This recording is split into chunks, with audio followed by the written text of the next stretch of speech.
Hello and welcome to an all-new episode of Anime Brain Freeze. We are your star-bound hosts. I am John. And I'm CC. And when there's just too much cool anime to watch, we've got you covered. Today we will do some star and JoJo stargazing, because we will review the technically second season of the new Trigun adaptation, Trigun Stargaze. And after that, we're off to the races and we'll discuss the first stage of the news entry in one of our favorite franchises in anime, JoJo's Bizarre Adventure, Steel Ball Run. So grab your red coats and cross-shaped machine guns, get yourself a horse that turbo boosts you across the finish line, and definitely don't pause the pod. We'll be right back. So yeah, it's been a while since we talked about Trigun Stampede. How long exactly, John? I don't even know. It finished...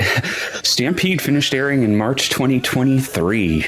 So it's been almost 3 years between the seasons, but you know, Orange was hard at work on this, you could tell. Yeah, absolutely. And I think the funny thing is, in the show as well, 3 years passed between the two seasons. I think they specifically call out 2.5. 2.5. So, right. you know, it's not close enough, but just the same, hey, it makes sense. So that works. So yeah, if you don't know anything about Trigun or about, you know, this adaptation or whatever, please listen to our review of Trigun Stampede, which is technically the first season of this. The second one just has a different name, Trigun Stargaze, which we're going to talk about today, but we're not going to go into the setup on because it's a continued season or whatever. So, but since I think when we talked about Trigun Stampede, we still did not really do spoiler-filled reviews of season 1 shows. I mean, we still really don't until there's really until we know it's the only season that we're gonna get probably, and there's not gonna be like a continuation.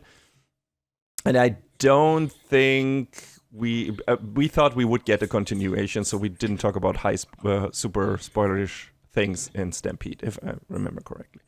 So let's just go back to that a bit and talk about the finale of that first, because it directly has an effect on what is happening in this season.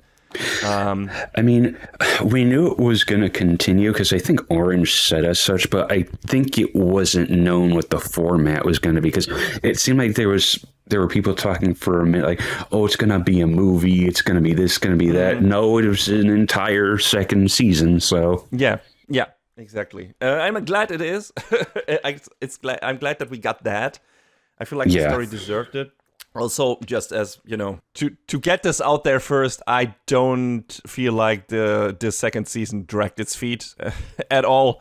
No, this thing, it got up and it got going. Yes, exactly. And that's how the first season felt. Actually, I rewatched the Stampede before watching this, because it's been a while, and I was like, okay, I just want to refresh my mind a bit on this. And I just, you know, first, can we please acknowledge how good Orange is at this? Like, not only the super expressive emotions and the facial animations, but also the fantastic action choreography and amazingly active camera. One of the things that is way too underused in CG-heavy shows or movies is the potential to use the camera in a 3D, like three-dimensional space to a degree that wouldn't be easily, if at all, achievable with a normal camera. Like, you have so many options to place and move the camera around the screen if your whole scene is composed of CG, especially in action scenes. More DPs and directors need to use these opportunities in Hollywood movies as well, instead of just imitating all the stuff normal cameras can do. I remember the Dragon Ball Super movie doing that really well in certain shots where like, yeah, we could do whatever with the camera, and they did it really well. Yes. And I mean, technically you can already do that in 2D animated movies, right? In traditional animated movies, but it's a bit trickier, you know, having... There's a lot of extra steps. Correct. Like having the camera move at the same time as the animated characters adds a bunch more work to the already extensive process. It is easier to do that in CG, depending on what kind of animation software you use and how you are able to move the camera in any given moment, because the models are already there. They are consistent. You don't need to technically account for certain, perspective shifts and so on in your actual drawings. So usually, the software should do most of that, depending on how it's set up and how good it is. So that's why I vote for them doing that more. And I mean, Orange probably still does some extra work because I think there is a lot more squash and stretch in their 3D CG stuff that is especially in other CG animated stuff.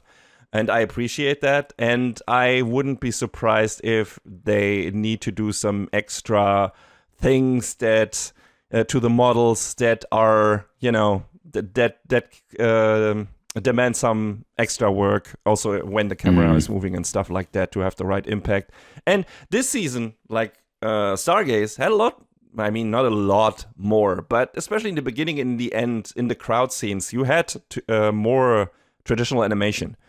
Like, that's something that jumped out at me immediately, where it was like the first couple of scenes from the new season were like, oh, okay, now here we have traditionally animated characters for some reason. And I'm not a big fan of mixing those with CG animated characters. I feel there's always like a disconnect. I feel like so long as it's not in the same frame, yes, I can sort of be like, okay, all right. Like the, what was the show that was super egregious with that? You watched that. The amazing the piloting one. Yeah. The amazing Kotobuki or something. Yeah, Kotobuki, right. Like a show I'm watching this season, Snowball Earth, does a little bit of mixing, like not in the same frame, but it's sort of weird the way it does it, because it's like y'all aren't committing to one or the other. You're switching back and forth a lot, and neither looks bad, so maybe they like that mixed thing. I'm not particularly fond of it, and to be fair, at least Orange in this doesn't do it as much. Like, there are a couple of scenes where you definitely see, okay, these are traditionally animated characters, but they don't really have much interaction, if at all, with all the other CG animated characters. And I guess from an economical standpoint, it makes sense, because it's probably faster to have, like, for these short scenes to draw up certain, characters than to have to construct a completely separate looking model. And I think they didn't want to have the same character effect where a lot of characters look the same because they use the same CG model just for the crowd scenes. They wanted them to be diverse enough, so I assume that's the reasoning why they did this. And didn't use the CG also for some of the for the side crowd characters, bystander characters, and so on. I guess that makes sense. Yeah, maybe. I don't know. Like, I didn't see a production notes thing for this on Sakuga blog or whatever. So that would be my assumption. That's why they did this. It's not super intrusive. It's just like something that's stuck out to me. And that I noticed. But yeah, long story short, Orange totally understands what they're doing, both in Beastars and even more so in Trigun, when it comes to making the most of the opportunities and the boons that CG provides, and circumventing some of the problematic things about CG. There's still one big thing that is in there. That I noticed both in Stampede and in Stargaze.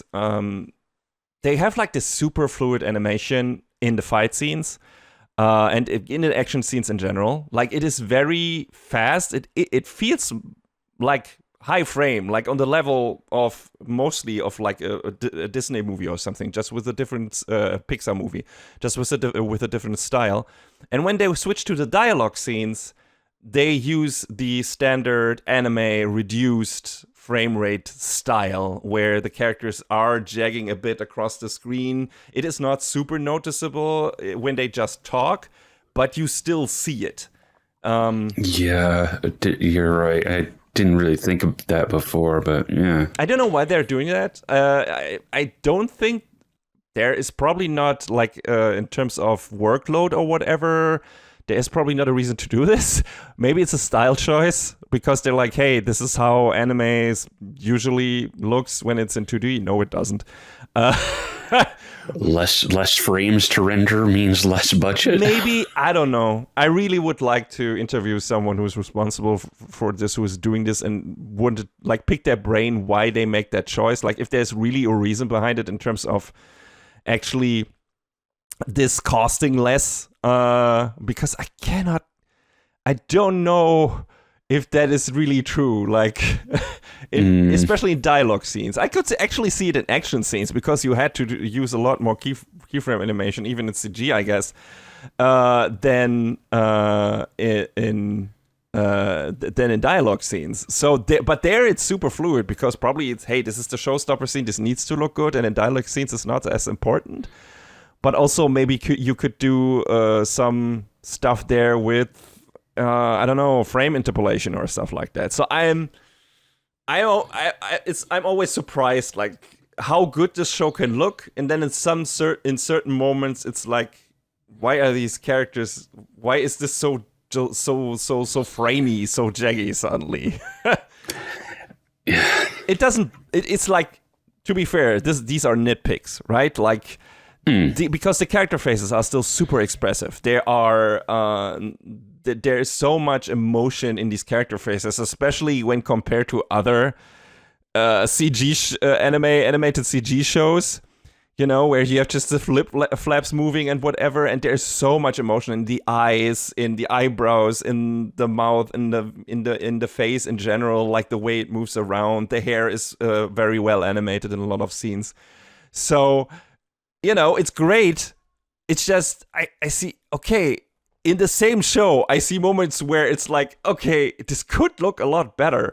But to be fair, this is the kind of same approach they usually use when they do traditionally animated shows. Where it's like, you have fantastically looking action scenes, and very rarely the dialogue scenes get the same kind of over-animated treatment that the action scenes get.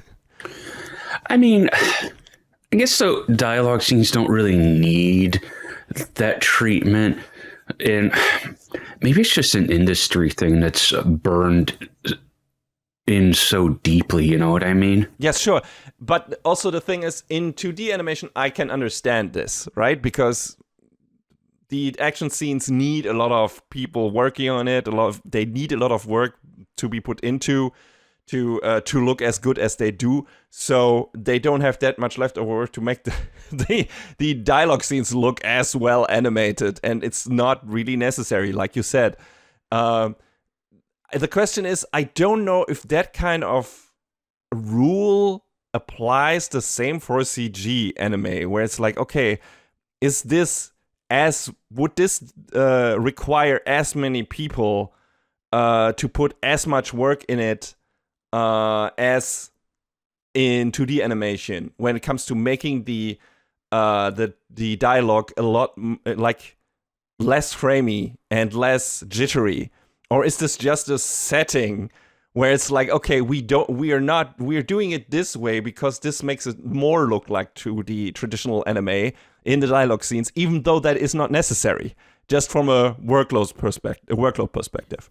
So that's the thing. That's what I'm wondering about. I'm not sure what it is. Like if it's actually a necessary thing that they need to do in terms of budget management and human resources, quote unquote, management, or if this is just a style choice where it's like, okay, for the action scenes, this needs to look super fluid because on big budget 2D traditional animation projects like JoJo Kaisen, for example, that's how also the action scenes look in that. Like just looking at some of the big fights in the new season we just talked about in the last episode, these are super fluidly animated and look fantastic. So I get why they put that in there. I'm just wondering, okay, is it still necessary to have the dialogue scenes to be that much less impressively animated?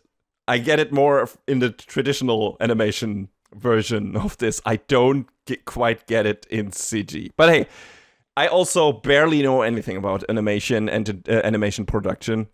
So I'm just curious. I would like to know. So if someone out there, one of our listeners, actually has some details on why they are doing it this way, if it's more style choice, if there's actually a necessity behind this, I would really like to know more about this and hear about this.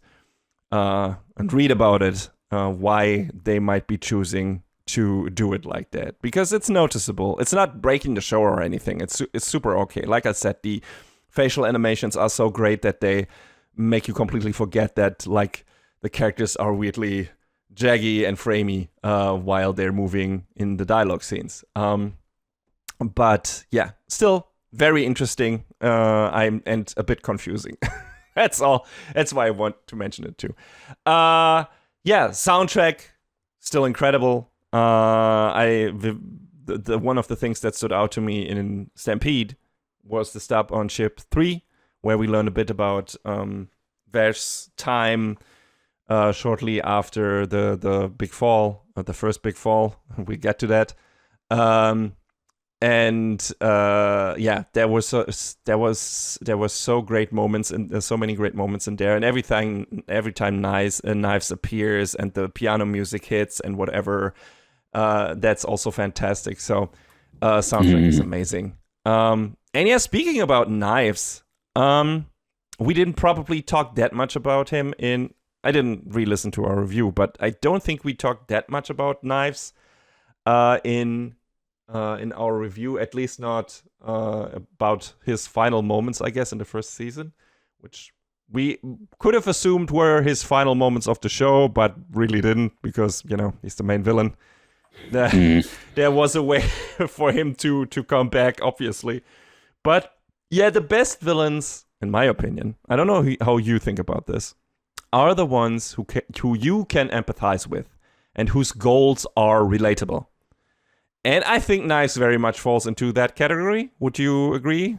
I guess to a certain degree. Because, yeah, he's out here trying to do this thing, but at what cost? Exactly. That's always like the balance thing, where it's like how, you live long enough to become, you live long enough to see the hero become the villain, whatever. Dark Knight speech, always applicable. But I feel like, yeah, of course, and Knives is the villain, and the way he's going about it is wrong, but I still feel like already in Stampede, but even more so in Stargaze, what he is doing comes from a place where you see, oh, okay, no, I get why he's doing this, and I might not like the way he's doing it, but I get the idea. I understand why, and I can't necessarily hate him for that. I hate certain aspects of it, like the genocide, for example. Yeah. And also, I guess on a personal perspective, he's also, and I'll get to that, he's also one of these characters who is pretending to do everything for the well-being of other people, and with everything he says and does, it's kind of betrays that statement in a way, because he's ignoring the feelings of the people around him, and he's like putting himself and his view on things above theirs, which is of course going against what they actually want, and so he's not doing it for them, he's doing it for himself. So yeah, but the initial spark for what he did, and which we already learned in Stampede, was of course, contrary to Vash, his inability to have faith in humanity, to not repeat the sins of the past. The trigger for that, which we learn about more this season, is when he and Vash learn about the fate of apparently their twin sister, or I don't know, not really. I guess she came before them, obviously, but her name was Tesla. And she died before they came into being, and met a very gruesome fate. So they discover her dismembered body. She's basically just a brain in a jar now. And yeah, that fucks Knife up thoroughly.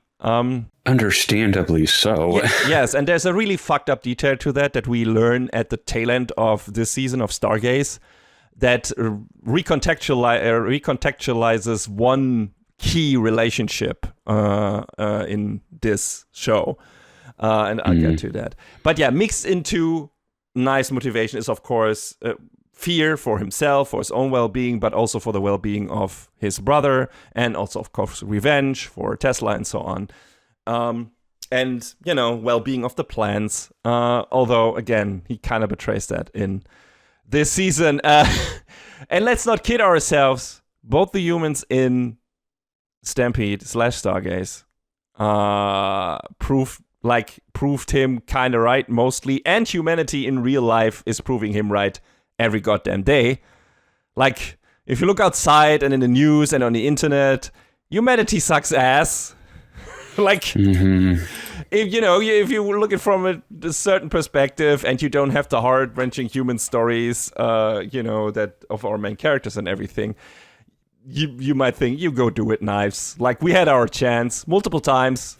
We fucked it up big time. Let the plants inherit the planet. They certainly can't do worse.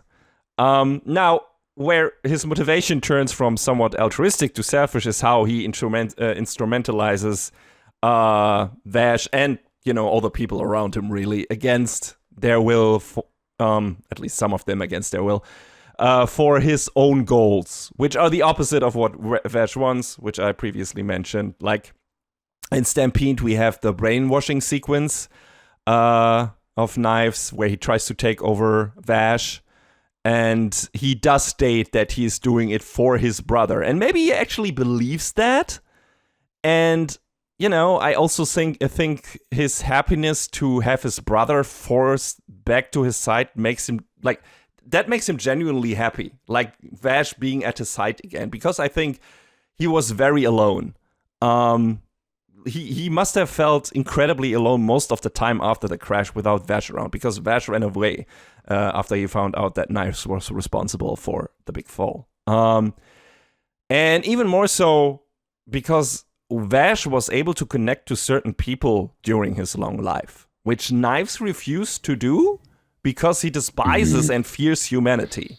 Again, all of what he is doing is understandable and to a point maybe even relatable, but him manipulating and abusing Vash is where he falters, because he is doing it for his own gain, even though he pretends he is doing it for Vash and the other plans, so he can fulfill his mission without risking giving into his own doubts. That he most certainly has. Like, there are moments in Stampede, at least, where he is not, I feel like, as single-minded, but there are some moments in there where you can feel like he is, especially when Vash talks to him, you get the feeling that he's like still not entirely convinced of his own mission, but he's like forcing himself into it again and again, because that is the way he chose, and he has to do it. And if he doesn't do it, like, the past 150 years were for nothing, and him being without his brother were for nothing,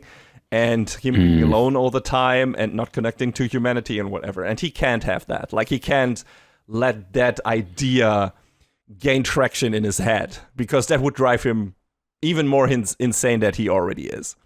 So, I think he's a great villain. I think and we get back to him later when we talk about the end of Stargaze, but I thought already in Stampede, watching it, first of all, when he appears the first time, like, I recently talked to you about this when I started the rewatch, it's just fantastic. Like, he's so threatening. He's like a fucking scary monster.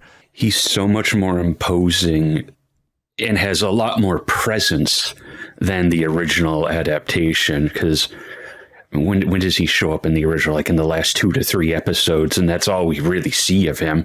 Whereas this, we're constantly building him up and seeing, all of the stuff that he's trying to do, and how increasingly, like, bad it is for himself and everyone around him, honestly. Yeah, I don't even know if it was 2 to 3 episodes. I think, like, the real, like, the episode actually featuring him and him talking a lot was only the last episode. And even then it was like, okay, Dark Mirror of Vash, we get it, but we didn't really get that much insight into his inner workings and his character. And that kind of was like, of course, absolutely to its detriment, and also kind of to the detriment of the original show, where it's like, okay, we build up to this giant confrontation with Vash's brother, and then it's like, feels more like a small aside, and like, a small bookend and not really that well thought out. I feel like there was much more friction between Vash and, for example, Legato in the original show. And we'll get to Legato. But yeah, in general, super enjoyable. Just to have him be like the menace in the background. And even though like he kind of gets destroyed at the end of the first season, we knew he would be coming back. And he does, but more quickly than I expected. Because at the beginning of Stargaze, we kind of see him like floating in a vat, basically, again, being only a brain really at that point and getting reconstructed through plants, like sacrificing, like crafting the power or the skin or the flesh tissue, whatever, of the plants on his brain and creating his new body, some weird shit like that.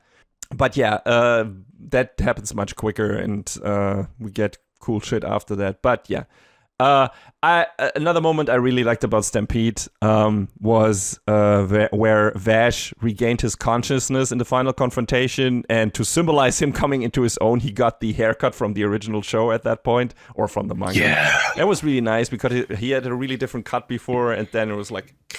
They do that again in Stargaze to an extent, but I think it was super effective in Stampede because it was such a pivotal moment, and then, oh, there's the Vash we know. And it was really nice.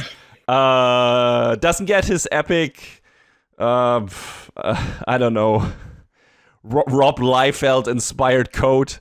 God. Or no, not Rob Liefeld. No. Then it would look like as no. Who is using like a lot of buckles and stuff like that on their clothing? Was it Liefeld? The only name that springs to mind when you say that is Nomura. Yes, Nomura is the other one I was thinking about, but I feel like it's either of those two. Like one of those two designed Vash's old coat and his new one. Belt straps and buckles. Straps and buckles everywhere. So, but his new coat feels a lot more functional, especially with the hood and everything. So, yeah, but it's still looks good. Not as iconic as the old one, but still great. And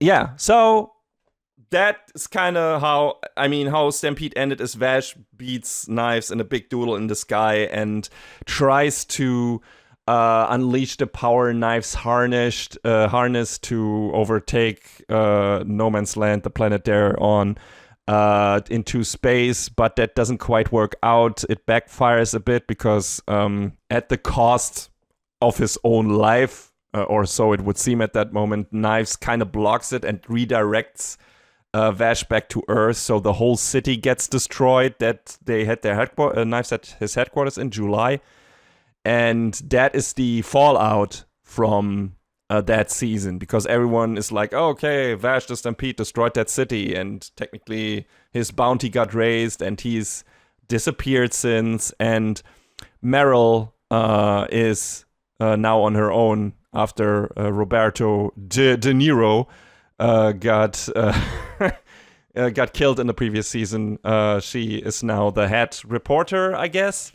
And is still searching for Vash to tell the real story. And she has her trusty companion, Millie, now, who was in the first season and who everyone missed. Yeah. Yeah, she's in this. Meryl and Millie don't have that much to do in the season, I feel like. They definitely more than in the old show. That's for certain. But it's like...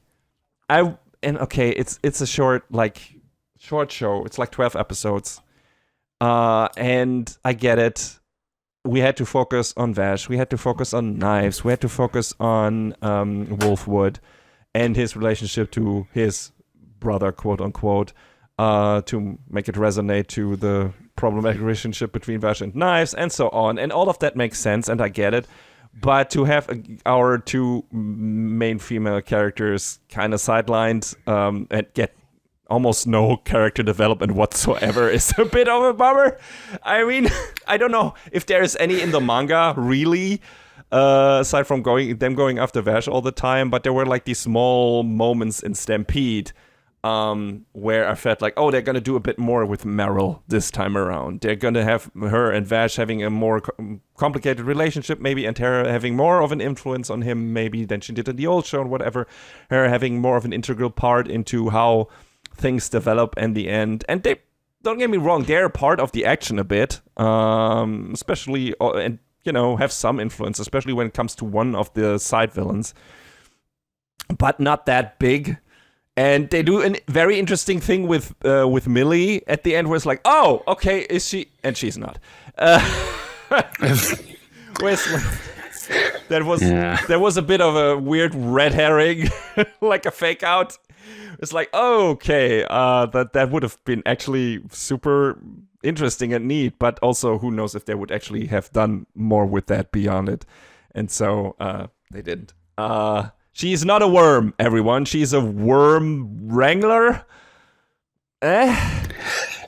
She or someone in her family was, so she talks about her sisters or something, I think. Yes. I mean, we see her family at the very end, like in one of the very final scenes. Like she's, there's my family, there's my dad, my mom, and my sister, whatever.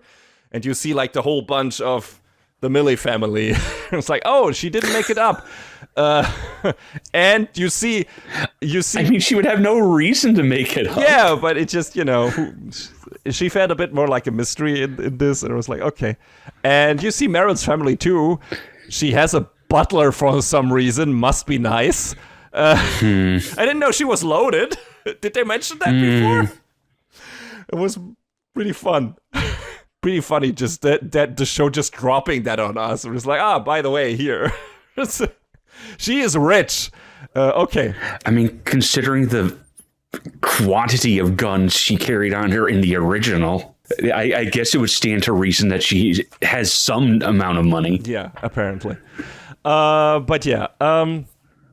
But I'm glad they're here. They are at least part of some of the action scenes, like a motorcycle, whatever. There's a pivotal one in the final stretch of episodes, and they have, like I said, a rather important scene with what was her name, Elandira.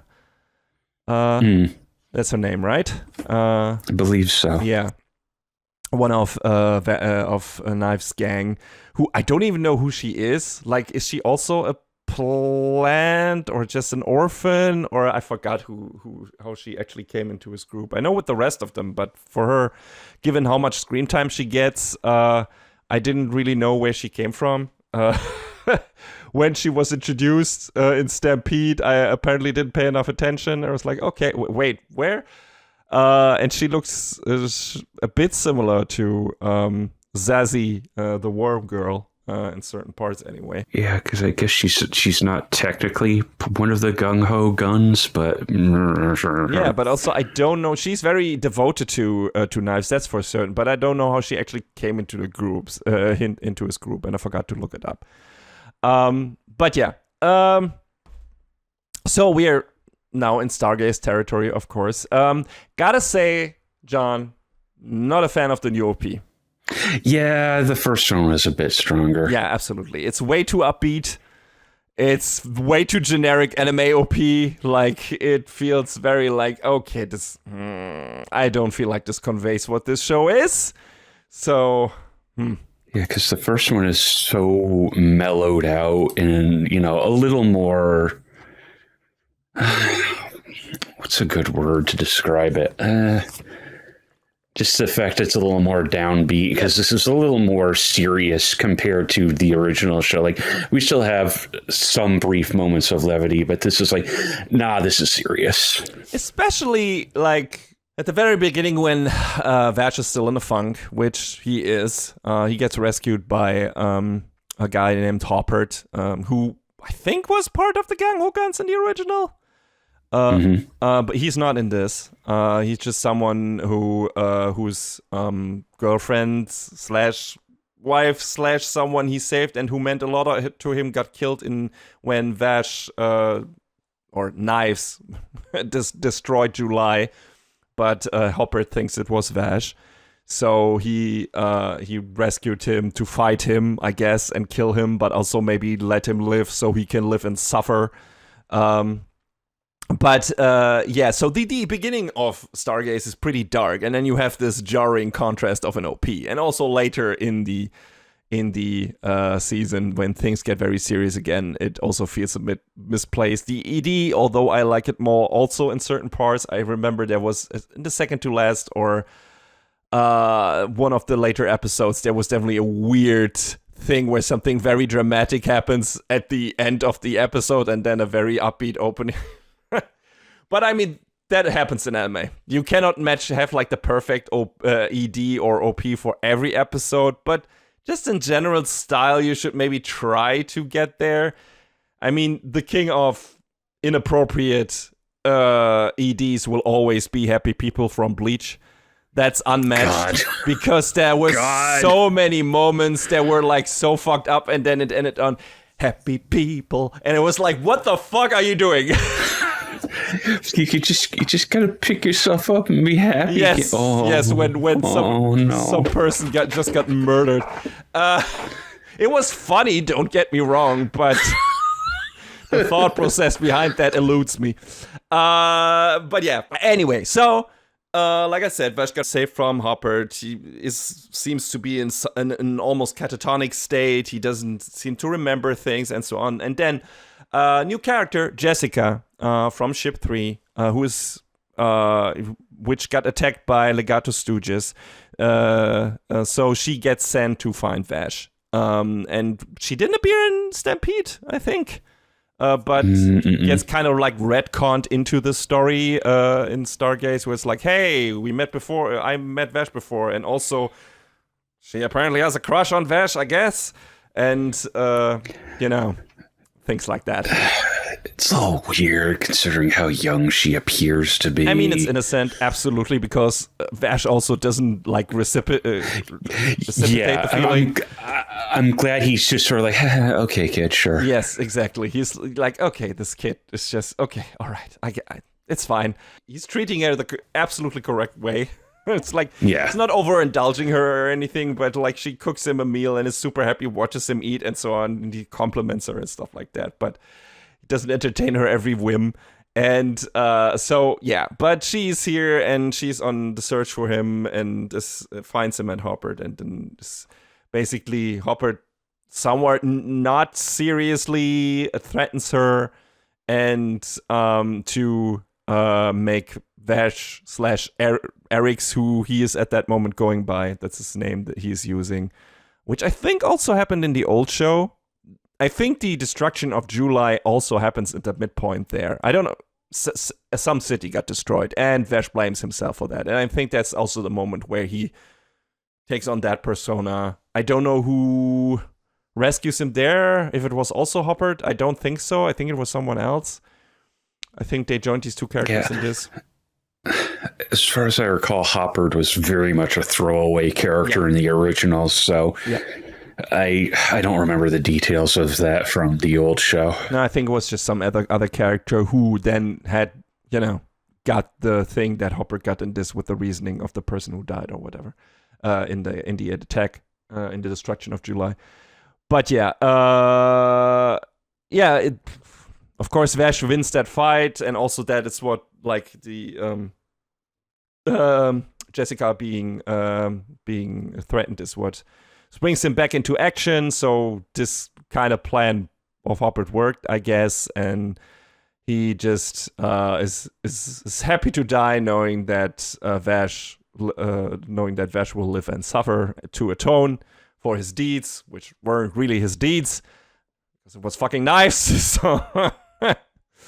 But yeah. But when you've got a bounty that size on your head, the truth changes a little bit. Yeah, exactly. But yeah, then, we have basically all the characters converging. And again, Meryl and Millie appear in the scene. And also Nicholas, who gets hit again by Meryl with her car. Which, it happens. I was a bit... I'm sorry, just you so casually saying, "Oh, it happens." Yes, yes, sure. Yes, in this show and to this character, absolutely, constantly, apparently.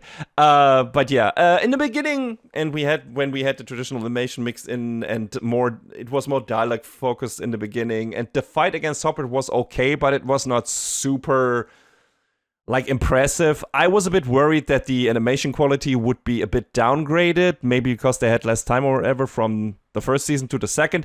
Those worries were completely eradicated when Vash battles against Leonov, the Puppet Master, in ship 3, which would look dope as hell, like this multi-brawl of Vash against all these puppets that get sicked on him, and it was really cool. And I I was like, oh, okay, we're so back. And that continues until the end of the season. It only gets crazier and crazier. And so at this point, and this is where we come in when I say that what Knives does kind of betrays what he says and his stated motivation a bit. Because the doctor, I forgot his name, who was already with us in Stampede, revives Knives, like I said, by sacrificing the plants to revive Knives, basically using their energy, using their bodies to reconstruct Knives' body. And at this point, I was like, oh, this might backfire, because Knives' mission statement in the first season in Stampede was, hey, I'm doing this to save the plants. For people who didn't listen to our review of the first season or didn't watch Stampede for some reason, the plants are these artificial beings. Vash and Knives are technically the same, though they are a different breed. They are independents, and they are more human-like, while the other plants look a lot more alien, and they are kept in jars, and they are basically living energy resources. They are basically only alive to generate energy for humans, and are basically just tools here to live and die, to sustain human beings, which is already plenty fucked up. But then all the stuff with Tesla happens and everything, and that sends Knives over the edge. So his mission statement was, hey, I'm gonna save us. I'm gonna save the plants. I'm not gonna let what happened to our sister happen to our race, quote unquote, ever again. So that's why he caused the big fall of all the exploring ships, and that's how all the humans and Vash and Knives and the plants landed on No Man's Land, the planet they're on. And there's also, which we didn't mention, or I didn't mention yet, there's like this ticking timer, I guess, also in this season, because at the end of the previous one, we learned, they actually were able to establish contact with Earth, and now Earth is sending over a new fleet of explorers to get the refugees from, and I guess the leftover plants from No Man's Land, to get all the seeds. That's what the fleet was called, to get them and go further into the universe with them, save them from this planet where everyone is kind of like close to dying, I guess, because of the limited resources. So that is in the background, that is progressing, and so we already know, okay, if Knives is back alive when those ships arrive, those ships will not have a good time, probably, and the rescue mission will not be good. So that's the ticking timer. It's like, can they stop Knives before that happens, before the new fleet arrives here? And what will the fleet do anyway, like when they find out that independents are here? Going back to Knives and his motivation. So the Doctor uses the plans to reconstruct Knives. And at that moment I thought, hey, this might backfire, because Knives says he's doing all of this because of the plans. So he's going to be angry at the Doctor when he finds out that he used the plans to reconstruct him. He's probably going to kill him. It doesn't really happen.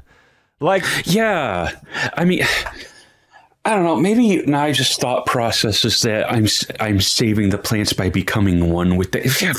Yeah, so he's like, yeah, he's loopholing this shit like to the max, I think. Yeah, I had the same feeling. I was like, dude, when Knives is back to 100%, y'all are probably dead. No. Yeah. It's like not only that, John. Not only that. It could have been like, okay, I see why you did this. I don't approve of this, but you know, now I'm back and I can fulfill my mission. And okay, I will ignore that you did this. No, in the final stretch of the episodes, he's like consuming more and more plants himself to power himself up even further to do what he intends to do and fulfill his plans. And I'm like, my dude. You are full of shit. A walking contradiction. Yes, that's what I meant when I said what he does is not really in sync with what his mission statement is. And so this is what drives him further into the villain category, where it's like, hey, if you stuck to your ideals, if you stuck to your motivation, if you said like, I'm doing this to save the plants, no matter the cost. I don't want any more of them to be sacrificed. And now I'm sacrificing them myself because I think my mission, the one I chose without asking them and overriding everyone else's wishes, is more important than actually keeping them alive. And that is just ludicrous. Well, if it isn't my old friend, incongruity. Yes, absolutely. So at that point, I was like, fuck you, Nice. I mean, I was fuck you, Nice before, but then, like, full force, fuck you, Nice. Yeah. You're just full of shit, buddy. So, again, I get why he is doing this probably deep down and why he can't go back to, like, why he's so driven. And we see more about the stuff with Tesla and so on. It's fear. Like, it's mostly the thing that drives him is fear. He's afraid of humans. He's afraid of, I guess, dying to an extent. He was always afraid of losing his brother. He already lost his brother.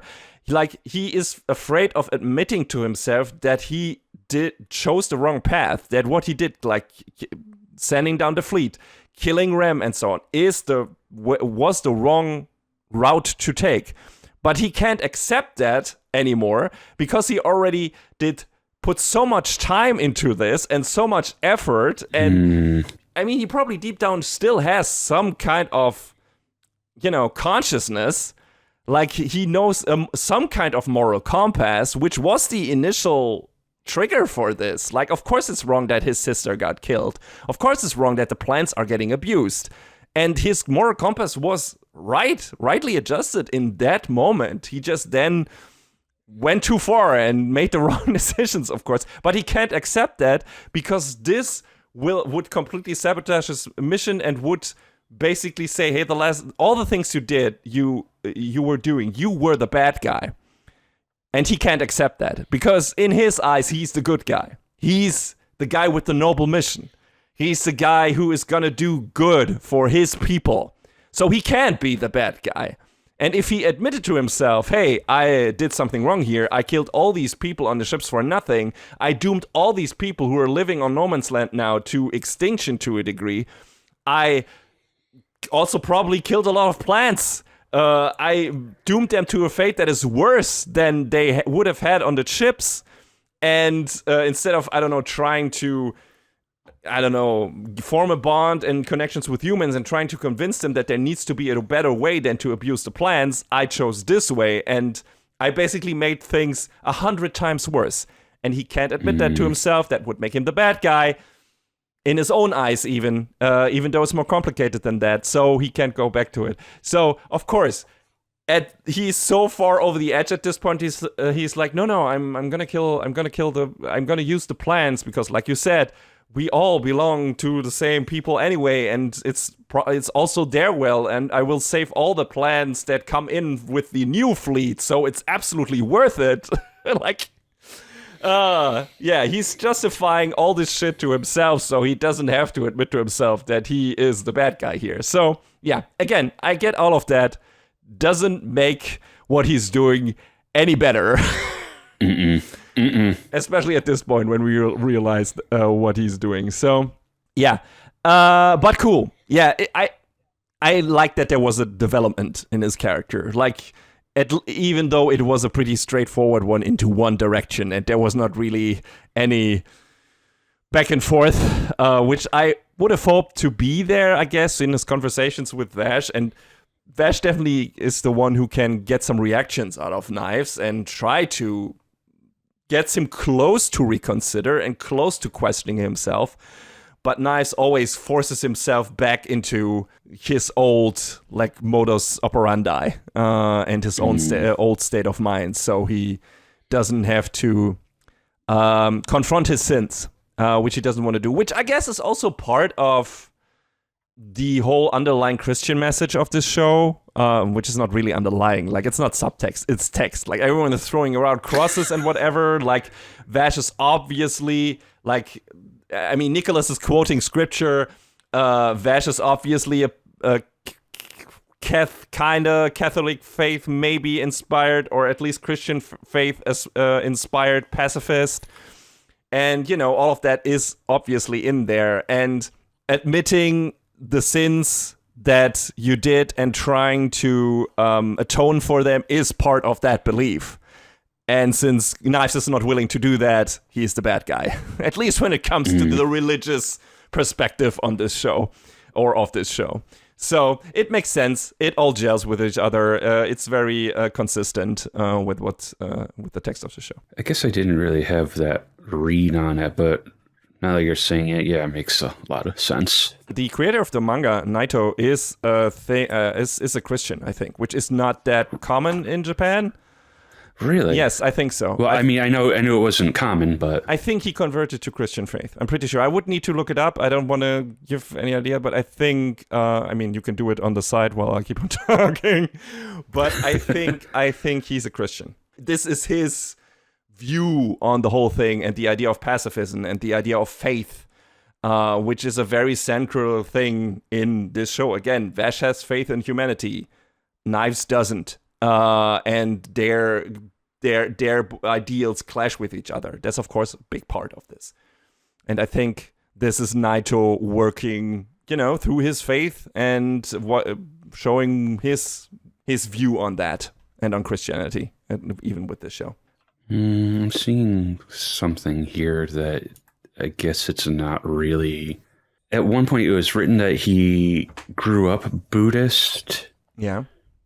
And that he may have studied Catholicism, but there was no publicly stated religion of his in, like, at least in any English language interviews. Yeah, but I think this is also something from 2011 that I'm reading here. So yeah, I think it was never, like, he never outright confirmed it himself. But I think he studied it. He's very interested in it, and I'm pretty sure he's practicing it. I read it at some point, but I would have to look it up now. Unless I'm super wrong, feel free to correct me, everyone out there. But I'm pretty sure it was very, very evident that he is not only interested in these stories, but also, like, from a personal motivation standpoint, very much living that kind of life or adhering to these kind of ideals. I don't know if I said it before, if he'd outside converted to it, but I think he's at least practicing it. Yeah, that's in this show. If nothing else, he's definitely talking about this in this show a lot. Especially, I mean, I think it was more present for example, Nicholas in the old show, and It is kind of here with the story with his brother and the orphanage and so on.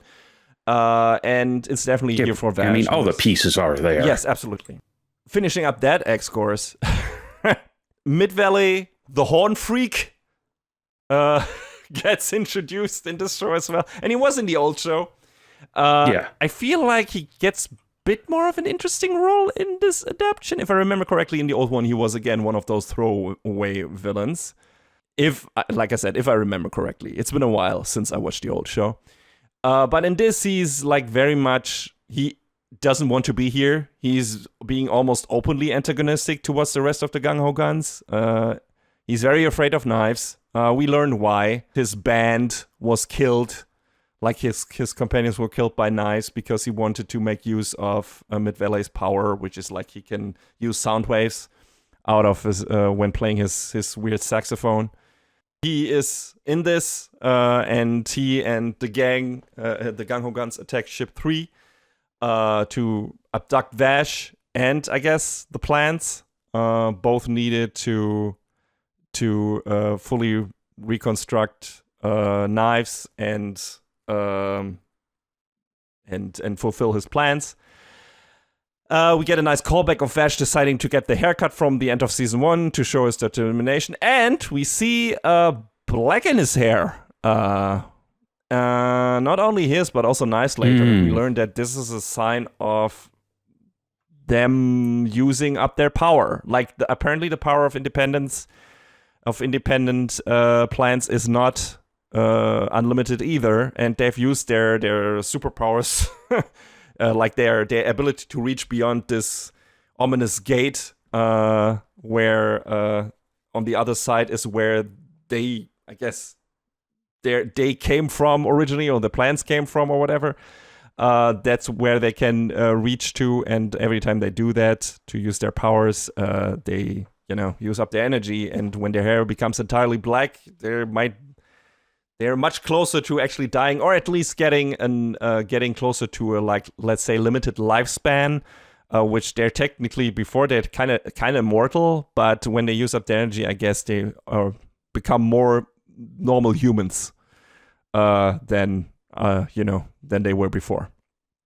So that was pretty interesting, and we get a very cool fight between Mid-Valley and Wolfwood, although it's more of a tense sniper duel of clashing wills rather than an action blowout. Like, Wolfwood is trying to overcome Mid-Valley's spell of fear that he was put under by Knife's overwhelming power, and he doesn't succeed, but he's able to stall him until Vash is able to take Mid-Valley out. And then we also, I guess, get our first big action scene, although in that moment not really, of Legato, who definitely got a bit nerfed in this version. Looks like he can only do telekinesis and no longer has his psychic manipulation powers. But he's certainly less scary and feels like more of a blowhard pervert that is simping for knives a bit too much for me to take him seriously, or as seriously as in the old show, where he was simply terrifying. His introduction was on the same level as the first introduction of knives in this show. Just more even more psychological horror than sheer force of power, sheer show of power.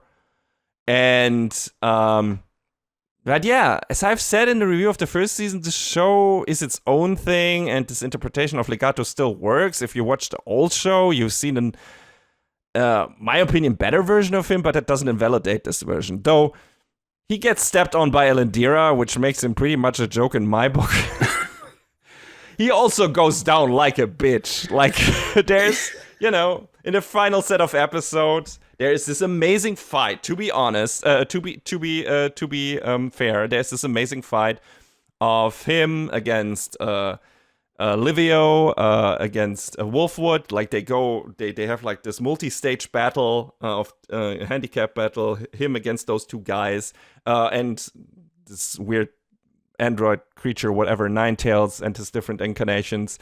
They fight him, and they fight each other, and he has like this weird chain whip sword thing, which is pretty cool. But like that fight is great, but Legato is such a bitch in this. Like, Knives appears on the scene, and he's worshipping knives, obviously. Mm-hmm. And he's he's so happy he just wants to be reborn by Knife's side or whatever. And once Knives appears on the scene and Legato just dares to talk to him, he just cuts off Legato's head, and Legato's really happy about this for some reason. It's like, finally I get to be reborn. And he was such a menacing force in the old show. He was so manipulative and so goddamn evil and scary, and he's none of that in this show.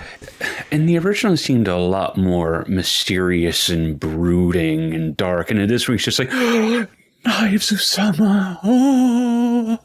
And it's like, well, he's still a threat. He nearly chokes Wolfwood out, and that's like, oh Jesus, is he gonna kill Wolfwood? Oh. And to be fair, Legato testing Vash's resolve as a pacifist with Nicholas this time feels pretty effective, because Vash and Nicholas have become really good friends at this point. And I don't even remember who Legato threatened in the old show. It was the same kind of situation where it's like, hey, either you kill me, Mr. Pacifist, or this person dies. And I think in the old show it was just a random kid or someone else. Yeah, It wasn't Nicholas. It wasn't Wolfwood, and it is much more effective here. And Vash actually does it. I don't even know if he does in the old show or if Legato like edges him on a bit, like manipulates his trigger finger a bit for him to easier pull it. But Vash does it here himself. As far as I recall, he pulled the trigger himself in the original. And he's like really tormented about the whole thing. But, that's like really close to the end of the series, and it doesn't like, it happens and blah, blah, blah. It's like 3 episodes from the end, as I recall. And it's like, well, and he actually does it. And it's like, geez. And I think that's like the one time he actually kills someone by his own hand. And they sort of have that build up to it here, and then they're like, nah. I mean, that happens a lot in this, where it's like, oh, you think you know how this will go because you watched the old show, and now it's going to go different way. We'll get to the other big one.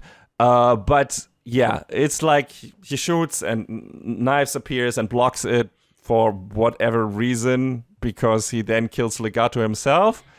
Maybe because he's angry that Legato actually dared to, I don't know, corrupt Vash himself instead of Knives being the one to do this. Maybe he's envious that Legato was able to drive Vash so far. I don't know. Might be the reason. But it was interesting. But again, Legato is not nearly as interesting as he was in the old show. In the old show, he was a real menace. He was really scary, and he was the one person who made really a dent in Vash's conviction. Like really challenging him. And he kind of does this here as well, but it doesn't have as much of an effect as it does in the old show. And that was also the moment where it's like, oh, the old show also needed one more season. Because that is how the technically second season of the old show should have ended. Like with Vash being in a crisis after killing Legato. Like questioning his own faith and his own morals and whatever. And that doesn't really happen in the old show, and that doesn't happen here because Knives interferes. I mean, Vash still pulled the trigger. He's conflicted about that.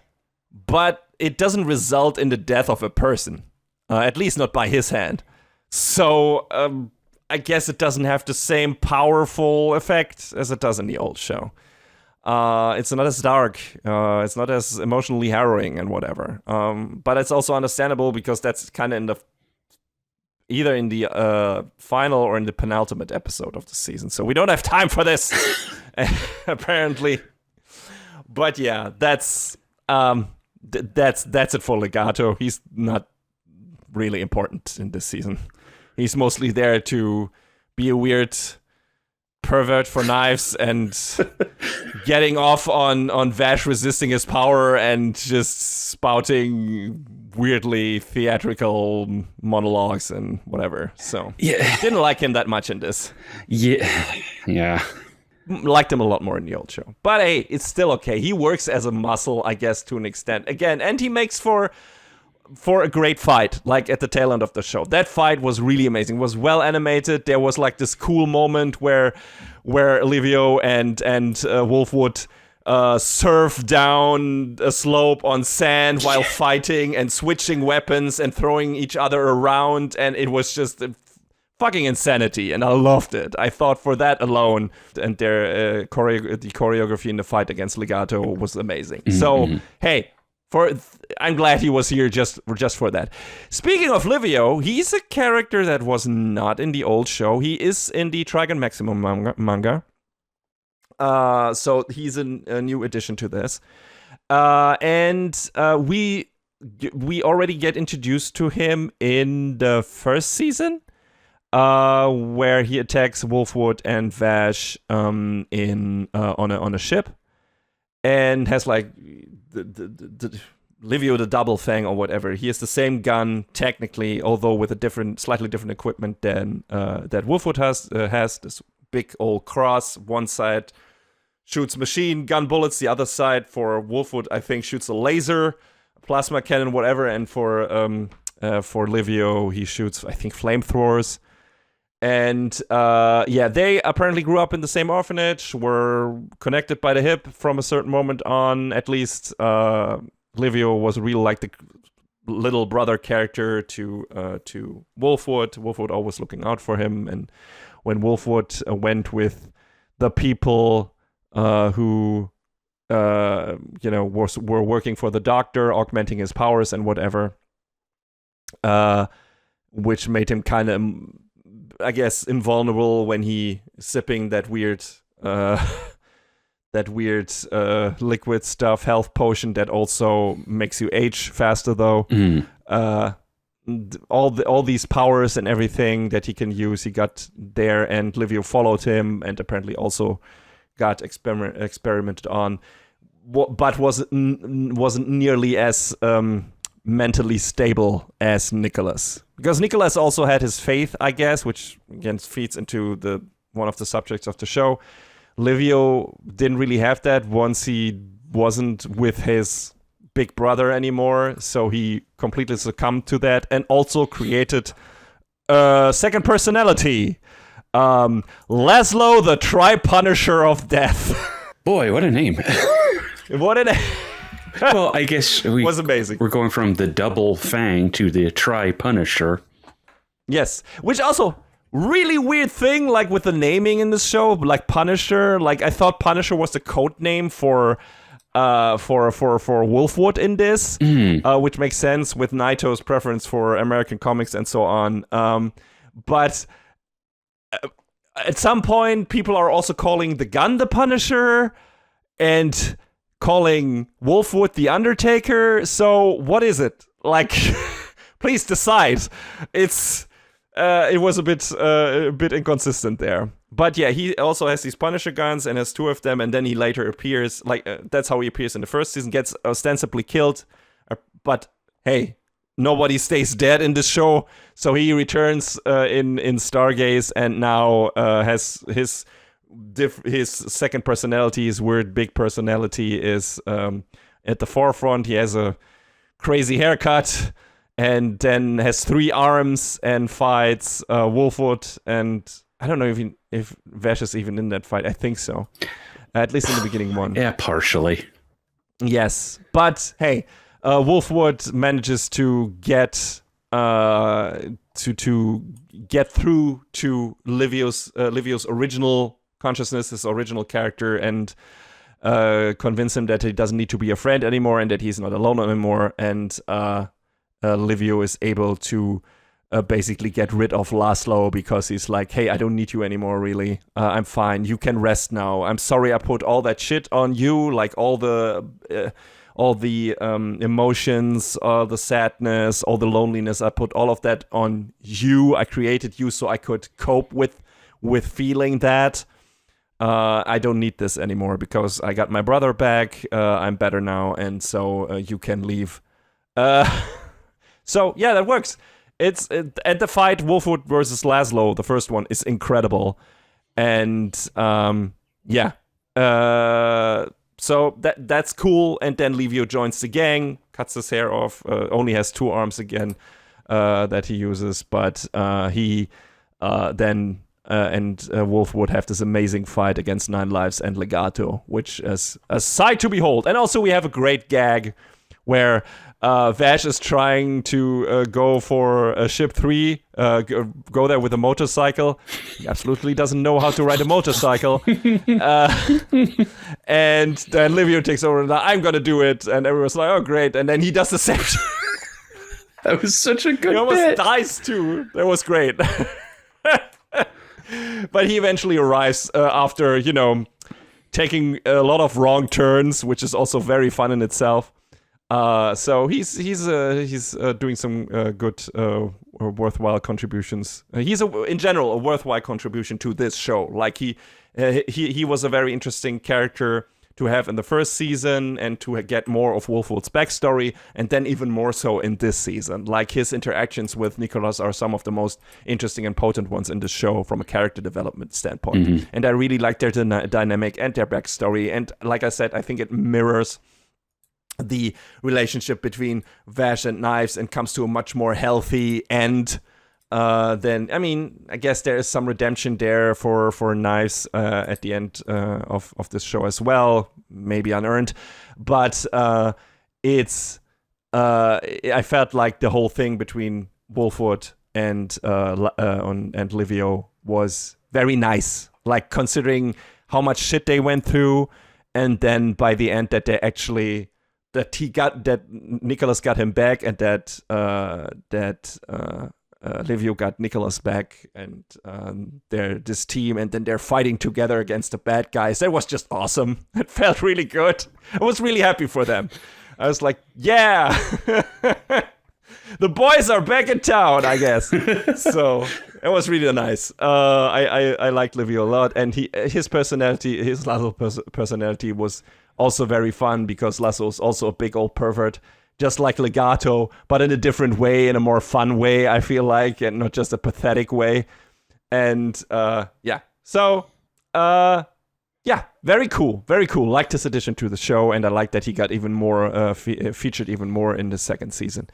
Did you think that as well? Yeah, I really like that they sort of brought their relationship full circle, and that become one of the guys, one of the dudes. Yeah, and then we're kind of already at the end there, where it's like we have Knives absorbing all the plants, like we said, full of shit, and then becoming this weird dragon phoenix creature going into space. All the fleet has arrived at this point. He's trying to drag all of them down to the planet, and to kill the humans, to save the plants, whatever. And Vash interferes. And I found it to be very interesting that the fleet immediately attacks Knives, but not necessarily because he is attacking them. Like one of them says, like, "Oh, Independence survived. This is disgusting." And it's like, wait, whoa, okay, I guess we still have a long way to go. There didn't happen on Earth. Also didn't advance in 150 years when it comes to their treatments of plants and independence. So again, does Knives have a point here? Racism, speciesism, it lives on. Yes, yay. And they don't really resolve that by the end. No. Like Meryl or Millie have this throwaway line, one of them, where it's like, hey, we'll still try to find a way. I think it's Meryl in her reports to treat plants better, but also we don't know if this will ever happen. We'll just fuck off into space now. Bye. Yeah. It's like, okay, I don't know if I'm happy with this. I guess it's kind of like it feels more wonderfully non-committal. Yes, very non-committal, also very in line with reality. It's like humanity definitely is not there, and I don't know if it will ever get there. No. So I guess in that sense, it works. But also for this show, I wanted to have a more idealistic ending where it's like, hey, yeah, we figured it out. or we're really trying to figure it out. It doesn't feel like they're really trying. Like by the end of this, when all things are said and done, which is basically Knives sacrificing himself to save Vash, because Vash already stopped him from taking down the ships, and then not much power is left, and the gate is about to consume Vash, and to stop that from happening, Knives is sacrificing himself so Vash can survive. Whatever. But, Man. What? I don't feel like Knives' sacrifice is really all that earned. It doesn't, like, they're trying to make him be like a hero in this final moment, and I'm just sitting there like, brother, look at all at what you've done. Yes, I mean, that's why he has to die, right? It's a cheap way of having your cake and eat it too, right? Where it's like, hey, he's the villain, but he did a good thing by the end, and he because he's a villain, he dies, but he does a nice thing, so he doesn't get to die horribly, I guess. I'm kind of over that in anime and manga. It's like there's no too. Oh, where are the consequences for your actions? Oh, I guess I'll die and become a hero in the final moment. No, fuck you though. And I mean, he doesn't necessarily become a hero for everyone else. He just becomes a hero for Vash. And to be fair, considering his beginning motivation, he still loved his brother. I think that is the truth. I think he's a lot of the stuff that went bad for him is because he was afraid not only for his own well-being but also for his brothers. And it makes sense that he would sacrifice himself, at least after he realized that his plans have completely fallen down, to make sure that at least his brother is saved. I buy that. I think, okay, I get why he would do that at this point. That doesn't justify his actions. That doesn't redeem him in any way possible. But I at least understand, I feel like it's nice that he did that for Vash, and it's good that he did that for Vash. And I don't even think he cares to be redeemed. That's not his point. He's only doing this particular thing to save Vash. And that I'm okay with.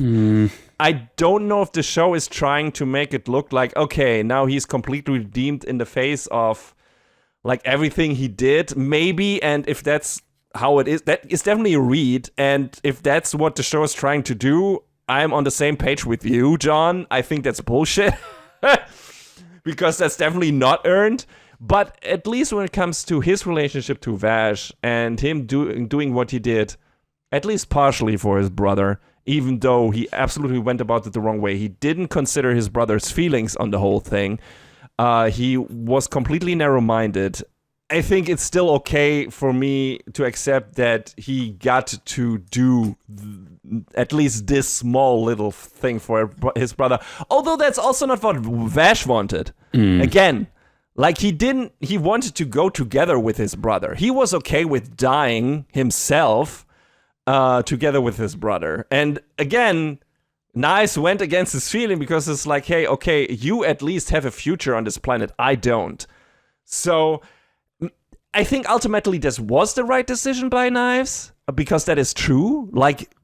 As we see in the in the epilogue, Vash has a life here. He has friends.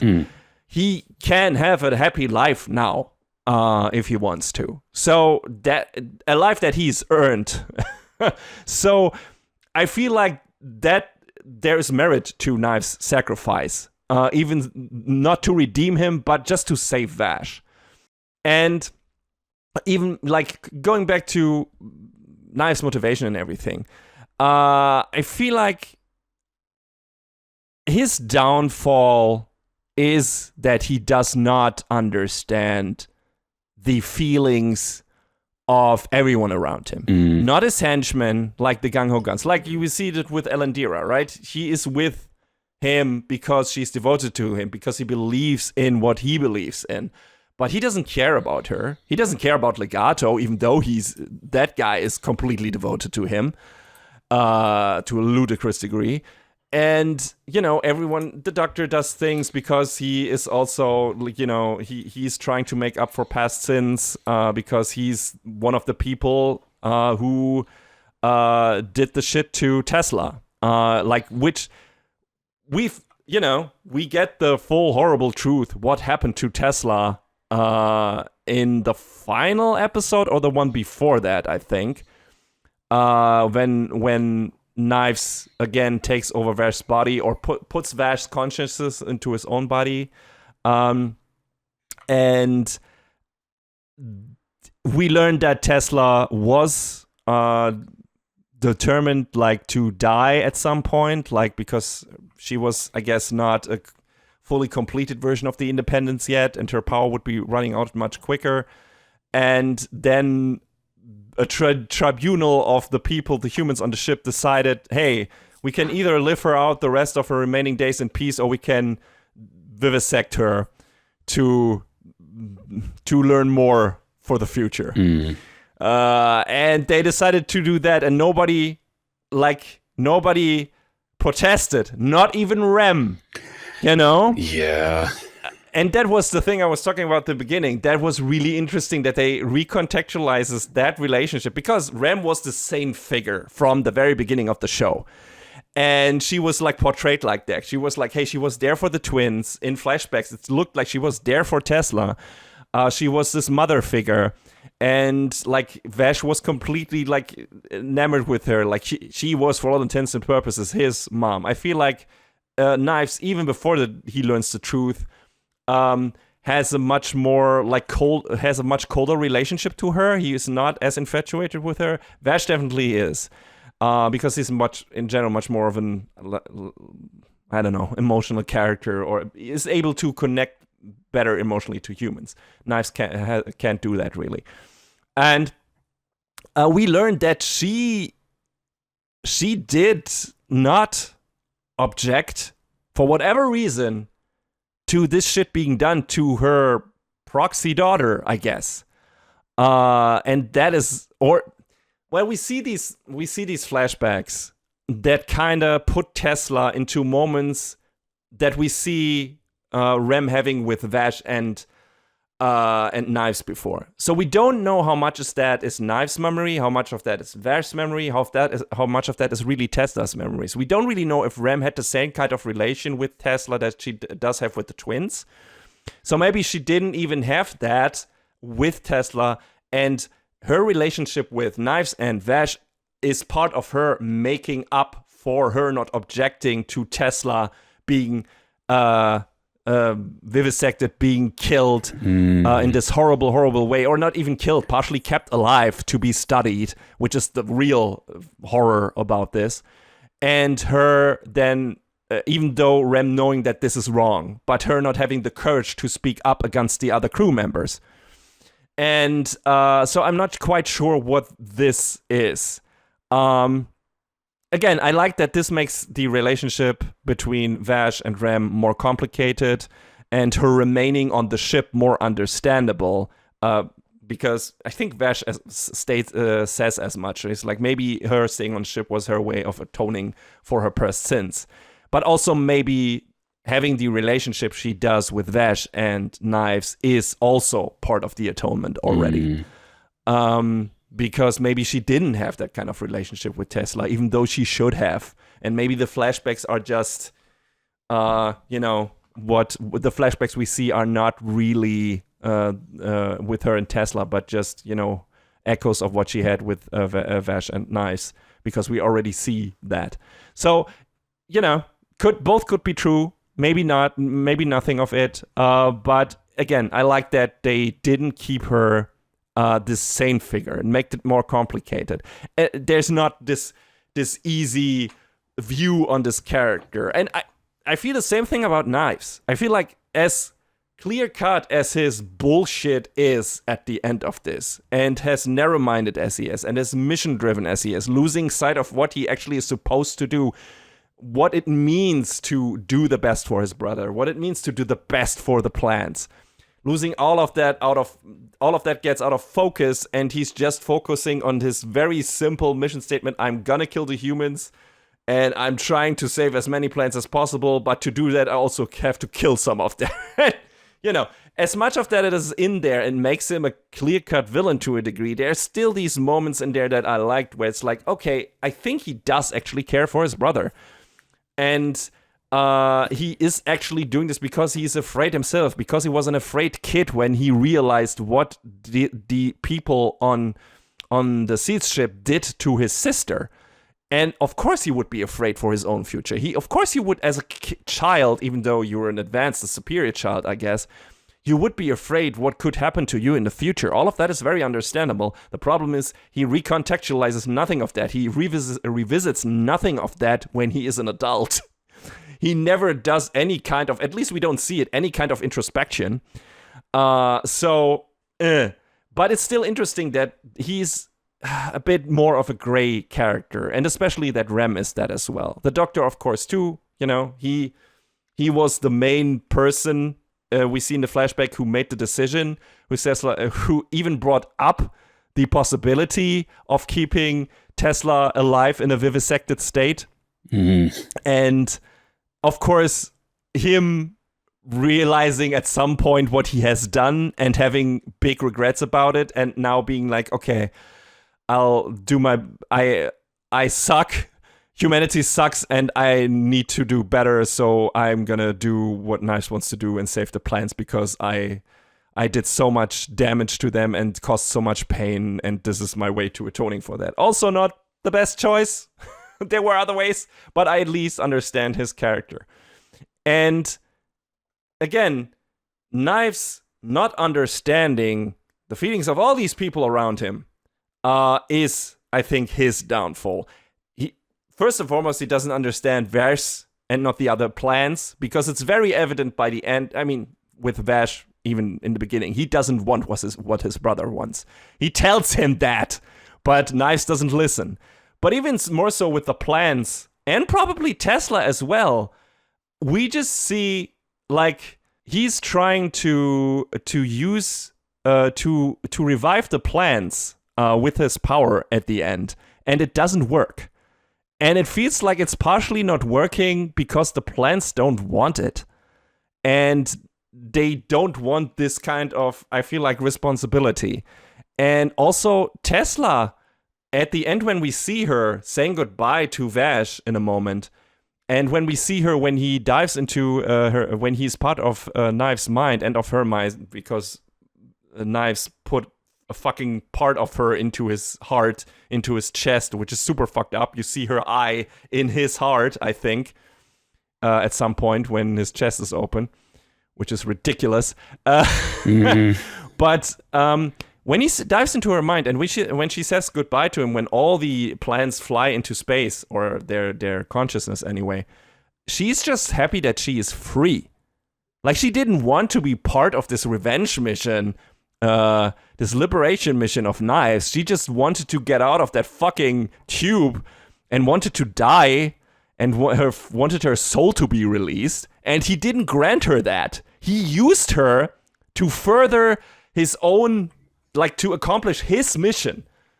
And that's, again, fucked up. He does not, what he's doing, like, he's not listening to what the people he is ostensibly, or he states what he's doing what he's doing for.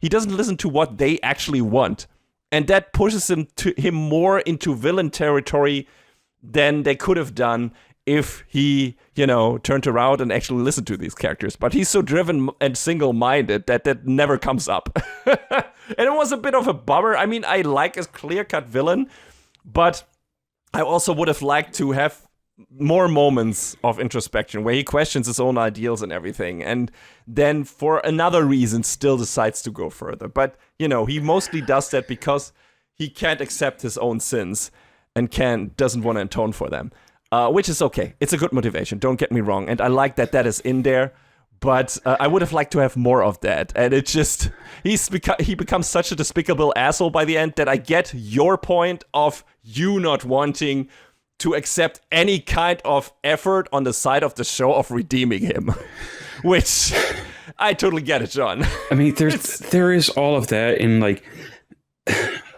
this kind of mirroring some true to life stuff, but no one around him wants to say no to him until they start to realize the consequences of his actions. And it takes them a real long time to come around and say, hey, maybe we shouldn't have done this so blindly. And by that point, like, fuck it, it's too late. Yes, absolutely. I mean, that's a tragedy of it, of course.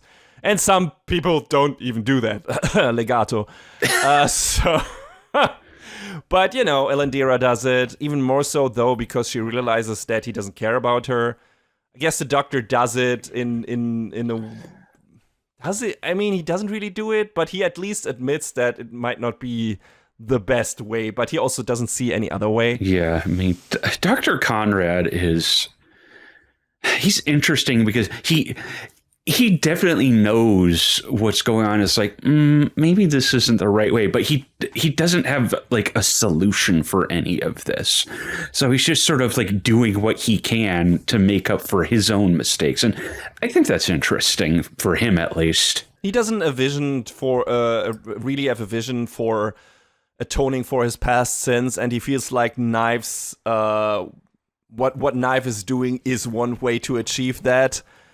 Which is a bit lazy. Yeah. Like, maybe do a bit of more soul searching and see how you can really do what you can really do to maybe save humanity and the planets at the same time. You seem to be a pretty smart guy, so there's probably a better way to do this. And maybe he did, and we just don't get the luxury of actually seeing that, like in flashbacks and so on. Maybe he did. I mean, I think he mentioned it at some point that he tried for the past 150 years or whatever to find a way to do to save plants and humans, but I'm not sure if he actually did, because it feels like he's just subscribed to Knives' ways of doing things, and that's that. And a lot of people are just afraid of Knives, right? Mid-Valley, for example, which is also understandable. Like he uses fear and devotion in equal ways among his followers. So I guess that fits. But yeah, it's a bummer that he has no one among his flock who really questions him in an effective manner, or can't. Because let's be honest, he is so powerful, and if he wanted to, he could kill all of them. So I get it. They should just do it like Nicholas. You know, all of them. At some point, they should have realized and be like, oh, okay, this is... fuck. This is not good. This is not going to end a good way. We're just going to leave. Because that's what Wolfwood does. Like, he is part of that crew for a while. He is a gung-ho gun. His mission technically is to spy on Vash and then bring him back at some point. And they do a red hair, like a fake out here where it's like, oh, I did this. This is my mission. But, you know, immediately no. He's just here to keep an eye on things and at the right moment to spring Vash from jail. That's what he's doing, obviously. But, you know, that he did that. Like, he basically left and fought on the side of the good guys, you know, still pretending that he's doing it to stay close to Vash's side so he could bring them to Knives if mission requires it at some point. But still, you know, that was his way of doing that. And it probably would have been the best thing for the other characters too, just leaving. And, you know, by the end, a lot of them, I mean, most of them survived. Livio survives. Lenov survives. Who else is there? Mid-Valley. Dr. Conrad dies. Mid-Valley survives. Mid-Valley got the good ending because in the original, Vash disables his saxophone, just dents it the heck up, and Mid-Valley takes his own life. Oh, okay. So yeah, he got the unquestionably very good ending this time around. And he's not the only one, because Nicholas survives, which he doesn't in the old show. That's true. He dies there, and it is even more harrowing there because he has a romantic relationship with Millie in the old show. And one of the episode where he dies ends just on her sobbing over his dead body, technically. I mean, I don't think we see her in the same frame with his dead body, but we see her in her room just crying her eyes out, I think, if I remember correctly. So... that doesn't happen neither of that happens in this version, both because Nicholas doesn't die and also because he doesn't have that relationship to Millie in this. So it's a bit of a trade-off, I think, because I like that they become like a couple in the old show. even though they don't put that much focus on that, really, it's just more of like a small hints at the side, and him, being in her room at some point. I think having also his head in her lap and so on, you can get, there's a thing there. None of this happens in this. But also, that means there is no real emotional... I mean, there is an emotional, resonance there when he survives, because his brother is there and Vash is there and everyone is happy that he survived, even though they make it a bit of a joke, right? They make it look like he is dying again, and then he's like, I just want to sleep, leave me alone. He's like, could you guys keep it down a little bit? I was like, my God, of course. Yes. And that's nice, but also because he doesn't have that relationship to Millie, she's not the one who is overjoyed that he survived, right? So it's a bit of a trade-off, like I said, that didn't happen here. And also, that means maybe if they put that more into focus in the season, she might have even gotten a bit more screen time, which she didn't. I mean, she got screen time, that's nice. But like I said in the beginning, her and Meryl, I would have liked to see more out of them. So... there is not that much interaction of them, like meaningful interaction of them with the other characters. It's mostly just, hey, we need to do this and maybe help in that way, delivering messages or finding people. But it's not really like they. I mean, in Stampede, Meryl's influence is more important, like I said, because she's calling out to Vash and getting him out of the hypnosis, whatever, mind manipulation, because he also interprets her voice as Rem's voice. Mm-hmm. And I don't think anything of that caliber is in Stargaze. So, yeah, again, I would have liked to have these characters have a more meaningful role in this. So, yeah, but they're part of the action partially, and it's fun, and it's nice. Mm-hmm. But yeah, this is how we end the show, kind of like, again, Knives... sacrifices himself, dies, Vash survives, has completely black hair now. So I guess he's now just a mortal and a mortal, somewhat human being. And most of the people fuck off into space to search for other planets. And Vash too, apparently. Everyone, I think only a couple of people from Ship 3 stay behind, maybe, to attend to the flora that is now on the planet. I mean, whatever. I don't even know how it happens. Whatever explosion happened here caused the flora to grow. It like terraformed the planet a bit. I don't even remember how that happens. I think it's just the energy that was released from the plants, right? Yeah, it's when, as far as I recall, Knives is dying and he's falling back to the planet, and that introduced a little bit of water and flora. So that will eventually cover the entire planet, but that will take time. Yes, exactly. So they need someone there because it's a very harsh environment to make sure that happens, but it will take several hundred years, so at least.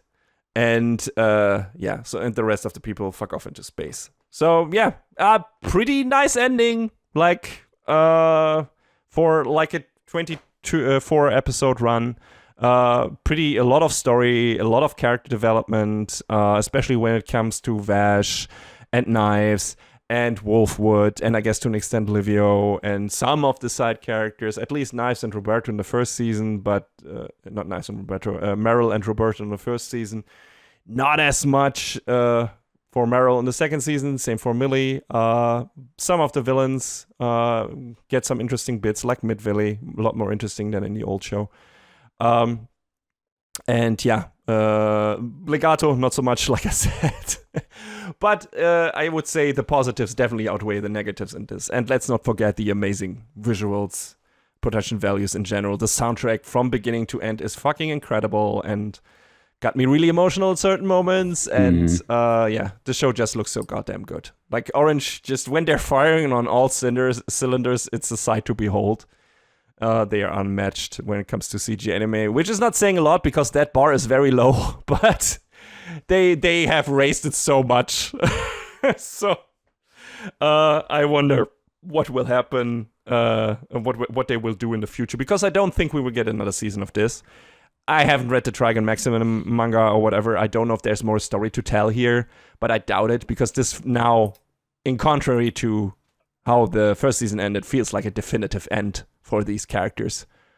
And of course, they could go to another planet and have new adventures there. That could happen, of course. I don't think we will get that. Nah. Would be surprised. And that's totally okay. This is a very nice 2 seasons of anime, and with a cool story and characters and some really good action. Mm-hmm. And I like that. And I wonder, I didn't look at fan impressions of this, like people who like the old show. Do they like the new show as much? Do they like the new show more? I wonder if that's the case. But I really enjoyed what we got. I thought this was great. John, how did you feel about Stampede and especially Stargaze? I thought it was good. I mean, it definitely did some things different from the original, and I feel like it's one of those shows where you could be like, yeah, I like this part of the original, but I like that part of the new one. You know what I mean? Mm-hmm. Yeah. But I think we said it last time around that one doesn't invalidate the other, because they're both good in their own ways. It just, is really a matter of preference. Yes, this is different interpretation. Some people might argue it's a more complete one because it includes the Trigun Maximum manga, whatever. But still, I feel like the old show holds up in a lot of ways. Not necessarily in animation in certain parts, but in terms of storytelling, in terms of atmosphere. The old show is still valid and still good and still fun, and the new show has a different tone. It has a different focus. It remixes the story a lot. So both of these things can exist next to each other without one invalidating the other, and I appreciate it. So I just think it's interesting that you could definitely tell from looking at both side by side. They're like, well, we like this part of it, but we also want to do this part of this other one. We also want to throw in a little bit of our own spice too. So it's like a neat mix, and I think it works out in the end. Yeah, absolutely. I think this is a great show. Where can people watch it, John? Yeah, you can watch it on Crunchyroll pretty much anywhere you live, apparently. The only other service listed here is Anna One Asia, so you can watch it on Crunchyroll. Yes, and please do that. This is a fantastic show. If you like your science fiction with Western elements and, a la Firefly, I guess, or Outlaw Star. And if you, if you like your motley crew of characters like in Cowboy Bebop, and some cool subtextual stuff, some good character development and everything, and especially great production values, then you can't go wrong with this. I thought it was a blast from beginning to end. It is very quick paced. There are no boring moments in the show. There's always something happening. It's a very breezy watch from beginning to end. 24 episodes, you're in and out, and you have a complete story, and a very fulfilling story, in my opinion, even though it's not a super complicated one. I felt pretty good by the end of it, and I hope. I wonder what we'll get next from Naito.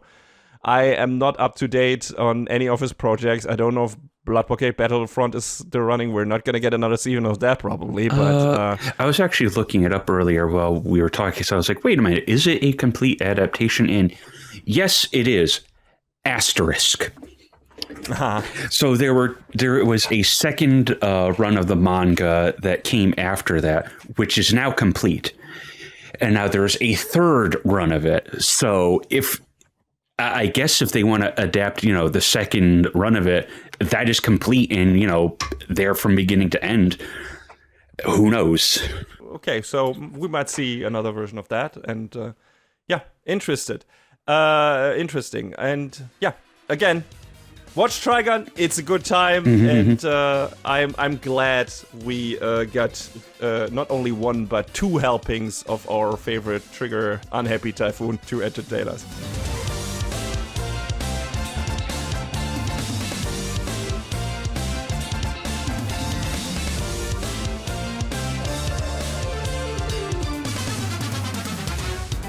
So, do you like horse racing? I mean, I'm not doing it myself, but maybe sometimes looking at it. In anime, it's much more interesting than in real life. That's why we're here to talk to you about Uma Musume Season 3. No. I would also maybe check that out because everything I've seen of it looks really fun. Yes, but this is actual horses this time around. We're not gaslighting anyone on this one. So, JoJo's Bizarre Adventure, Steel Ball Run. That's the one. That is the one. That is the only one. As the show teaches us in every little mid episode break, eye catcher. All one episode. Yes. Well, technically, it's two two-ish. episodes. But yes, Steel Ball Run is the 7th part of JoJo's Bizarre Adventure, which creates a new continuity for the series, especially after the way Part 6 ended. Yeah, but I don't think it's set in the same universe as 6, as where 6 ends up. I don't think that's that continuity. No, it's not. Like a lot of people theorize that, and I'm pretty sure Araki was like, "Shut up, you're wrong." Shut up! I don't put that much thought into this shit. which all I can say to that is, you know what, my guy, fair enough. Yeah, and I like that we get like this fresh start, like a completely different setup. We have some characters which are like, hey, I know that name, I know that person. We have plenty of parallels. Yes, but they are completely different roles here. And this is also, I don't know, when was the original part 1, like Phantom Blood? What year was that set in the original timeline? Was that also 1890? Or was that earlier? I think it was like late 1800s, 1880s. Okay. So it's in the same time frame. Yes, but this is set in 1890. September 1890. Yes. In San Diego, I guess, at least in the beginning. Yes, we have our promoter Steven Steele announcing the cross-country Steel Ball Run horse race, which crosses the continental United States of America from San Diego to New York City. Yes, 4,000 miles on horseback, 9 stages. And the prize money is $50 million, which is an appropriately ridiculous number considering the times. That would be a lot of money today, but yeah, I went to do the conversion on that. Yeah, $50 million in 1890 is $1.8 billion in today's money. Which would explain why Steven Steele is so scared about this race not working out and going badly. Yeah. Not working with the advertisers or whatever. I don't even know, how does he make money from this, by the way? Like, shut up, don't worry about it. Is he already that rich, or what is happening there? Like, he seems to be not very steel-minded. I gotta assume he's got some degree of money. Yeah. I mean, we don't really learn that much about him in this first. We don't really learn that much about anybody in this first 48 minutes or how long this exercise episode is, because this is only the first stage of the race. Mm-hmm. We only have the very first race that is from San Diego to, I don't even know where the first stop is. I think some church in the middle of nowhere or whatever is where the goal is. And yeah, so this is what we're getting for this, let's say, extended prologue, maybe. And the rest is gonna come and fall, I think. So, and maybe they're gonna do a stage for every new batch. Like every new batch of episodes, maybe gonna cover one stage. We'll see. They haven't confirmed any of that. I got to imagine that's the game plan. That would make sense to do. Yeah, I wonder how that will turn out if all the stages are very different in size. Like, I mean, this is a very short one. I don't know if they get progressively longer or if there's some short ones in between, because that might alienate some people, where it's like, this probably already alienated some people, where it's like, hey, new season of JoJo's, it's only one episode and you're gonna get the rest in fall. Then in fall, maybe we get 12 or 24, depending on how long the second stage is. And then we go back to 12, and then maybe we go back to 6 or 2 or 3. Who knows? So I hope this doesn't backfire if they really choose that model and everyone's like, oh, okay, there's new JoJo's and it's just part of this season, I guess.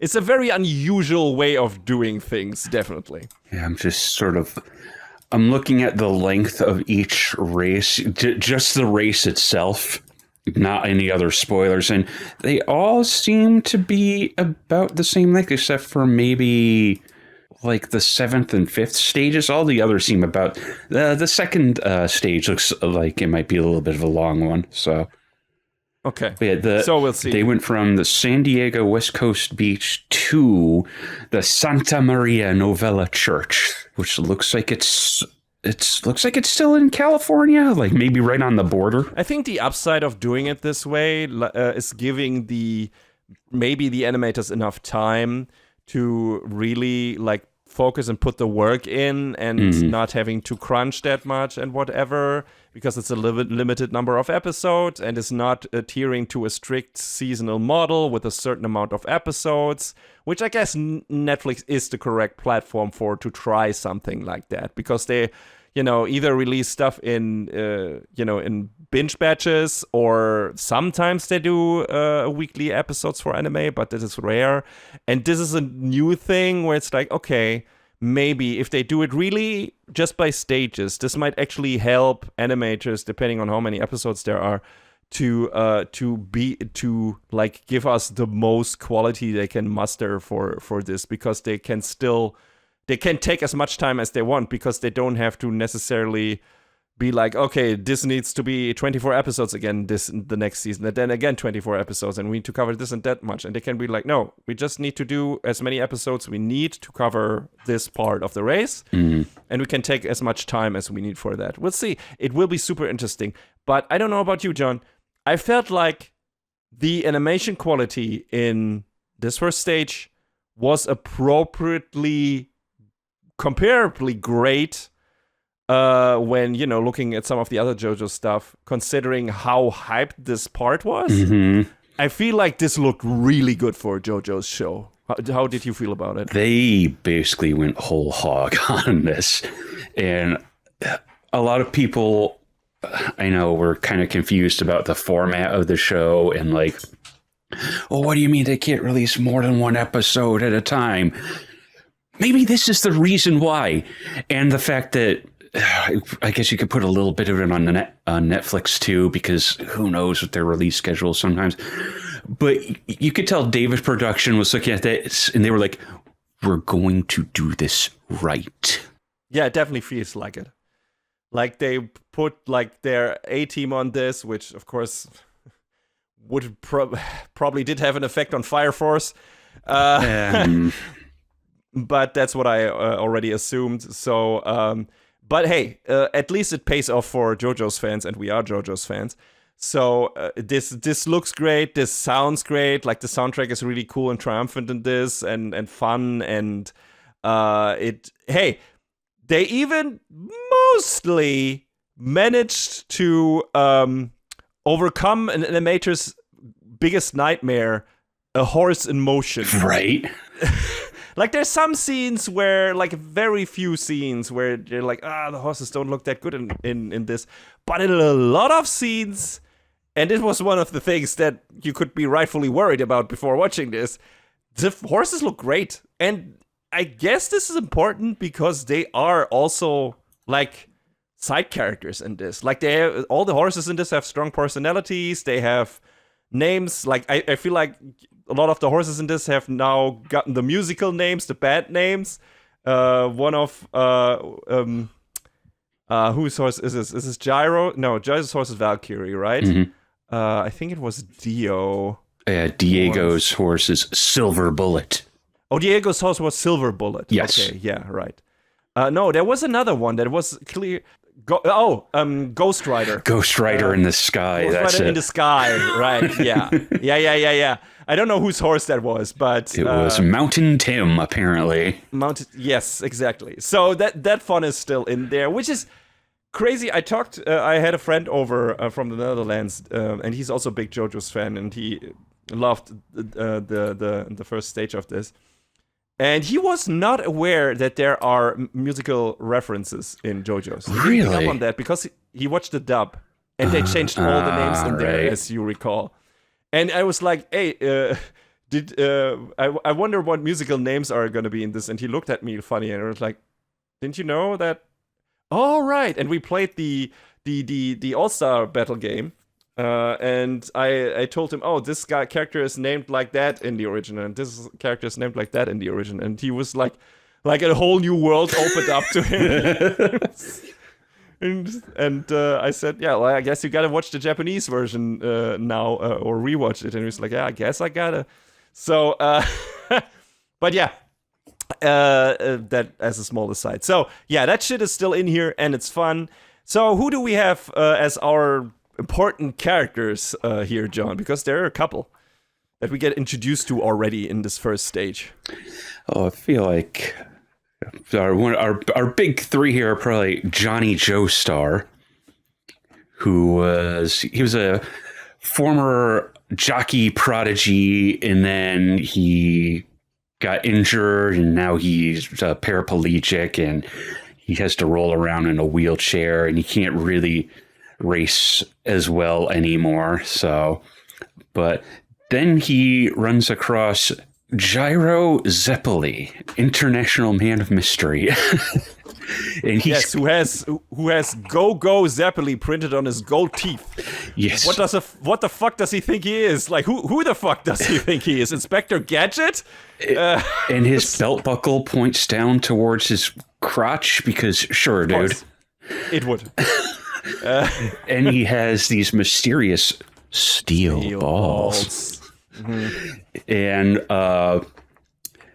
Zeppeli ends up using them against some miscreant who's trying to just hustle someone, and Johnny is so confused by like what the hell are those? What do those do?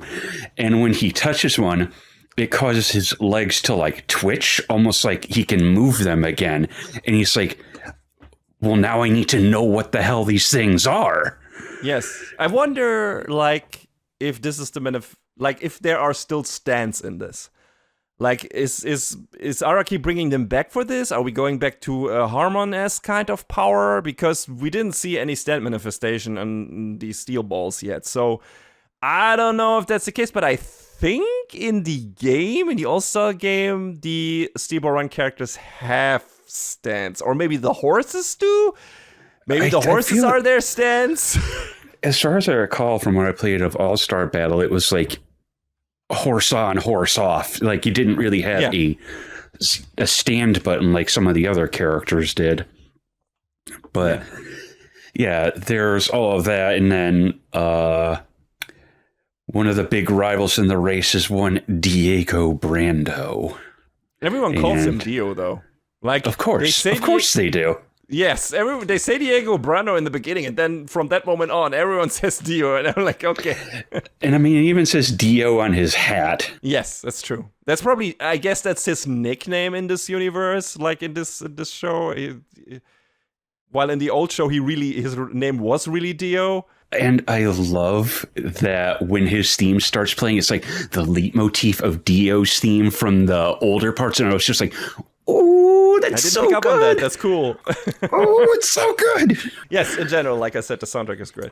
Yeah, and then, of course, there's Steven Steele, we mentioned earlier, who's trying to work the crowd for this big race, and he has no idea how he's going to pay the money off. I don't understand where he's going to get $50 million from in 1890.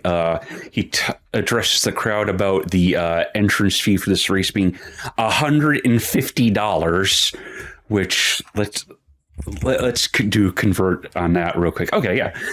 So $150 in 1890 is $5,489 in today's money. So it's a little bit of an entrance fee. Yeah, but still, considering the profit you could gain, and considering that there are not that many racers, he can't get it from the entry fee alone, right? Yeah, but at the start, there's something like 3,000 something racers, so... Yeah, okay. Now do the multiplication. 3,000 races more 150 does not make 50 million, I think. So... No, not strictly by the numbers, no. So he needs to get cars from... he needs to get money from sponsors and stuff like that as well. So... Or maybe he's already loaded because he's... But he's a promoter. He's not like a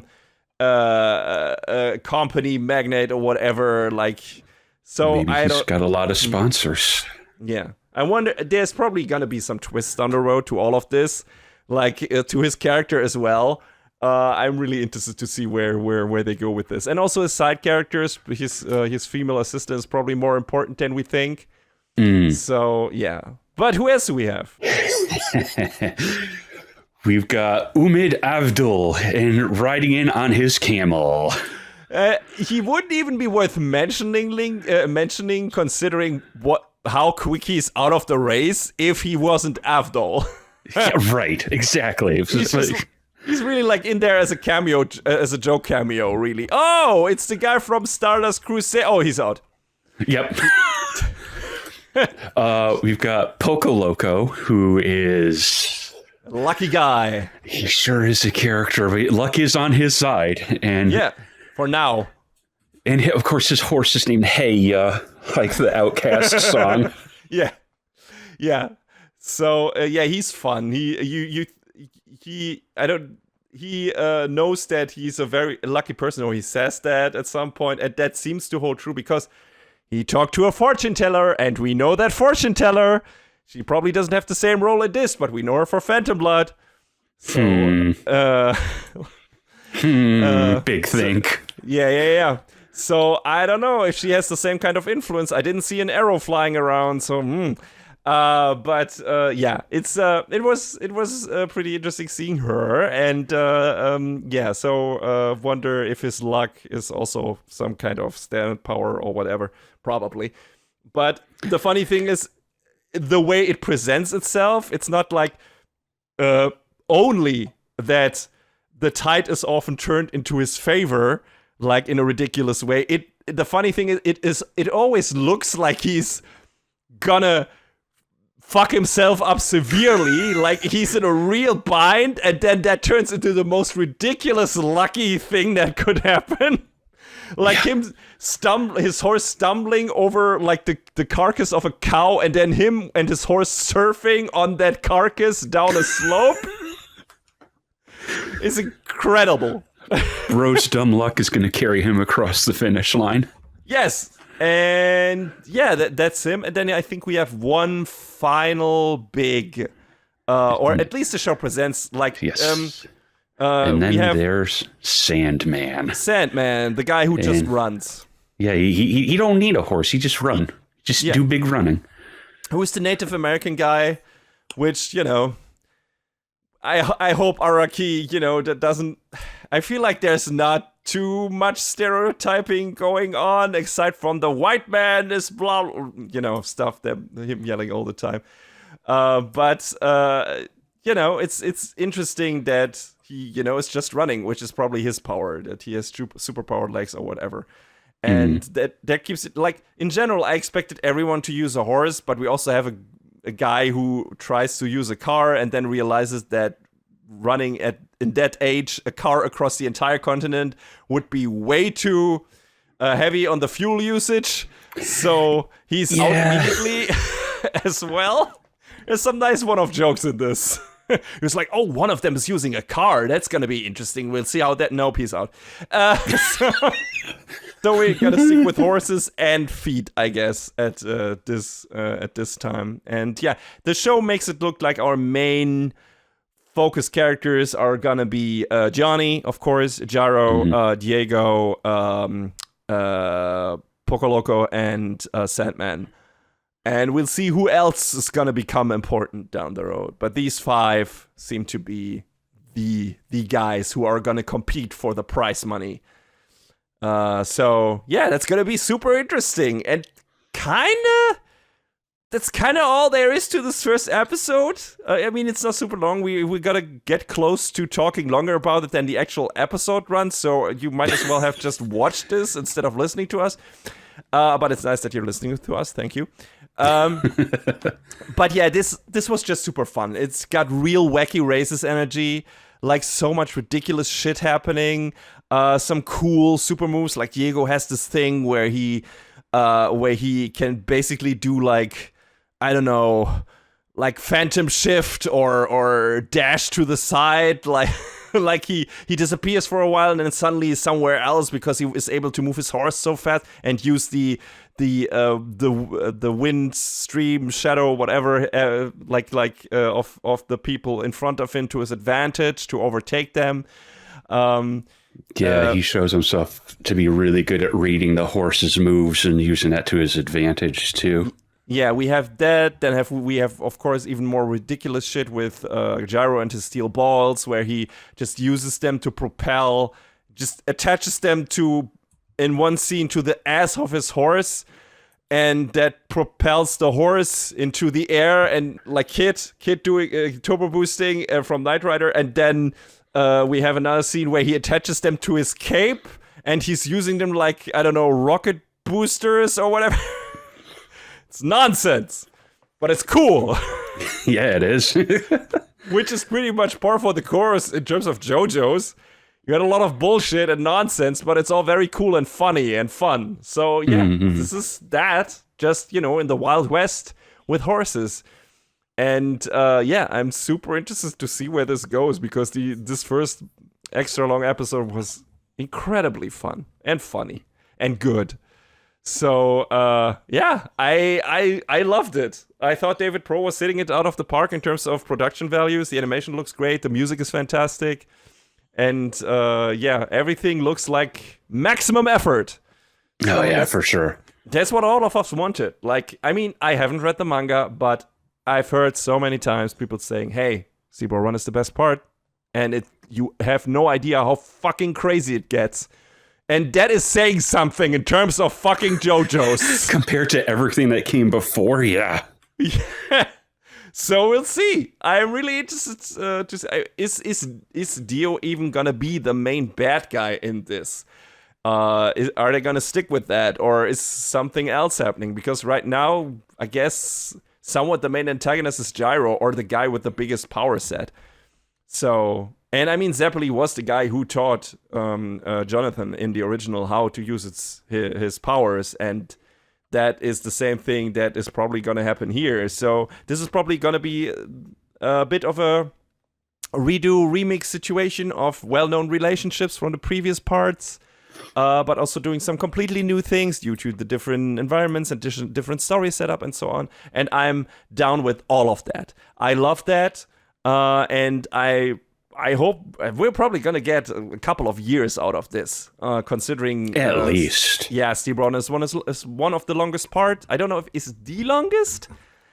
Golden Wind might have it beat there. I'm not sure. I think it might be. Yeah, maybe.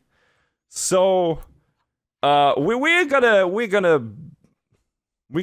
be watching this part of JoJo's for a while, and I'm absolutely okay with that. Just judging from this first premiere episode, we're gonna have a blast on. We're gonna have a really good time, and shit's gonna get wild. It'll be like, I know people are complaining about the release of this, but it'll be nice to every few months be like, oh, hey, there's a little bit more we can watch. And, will that fragment it a bit? Yeah, sure. But it'll, keep us going for at least a couple, maybe 3 years, depending on how they release it and how they run it. And at least if they really go by stage as a release form, right? We know when this will be over. We don't have to guess like, oh, is this the final season or the final season? No, we're going to have like 9 seasons technically, because there are 9 stages to this.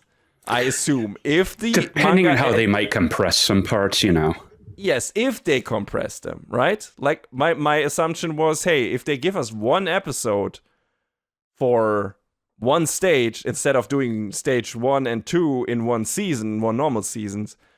If they stick to that model, we're gonna get 9 seasons with varying numbers of episodes, because they're probably gonna give each stage as many episodes as it makes sense in terms of how much story is available or material is available from the manga for each individual stage.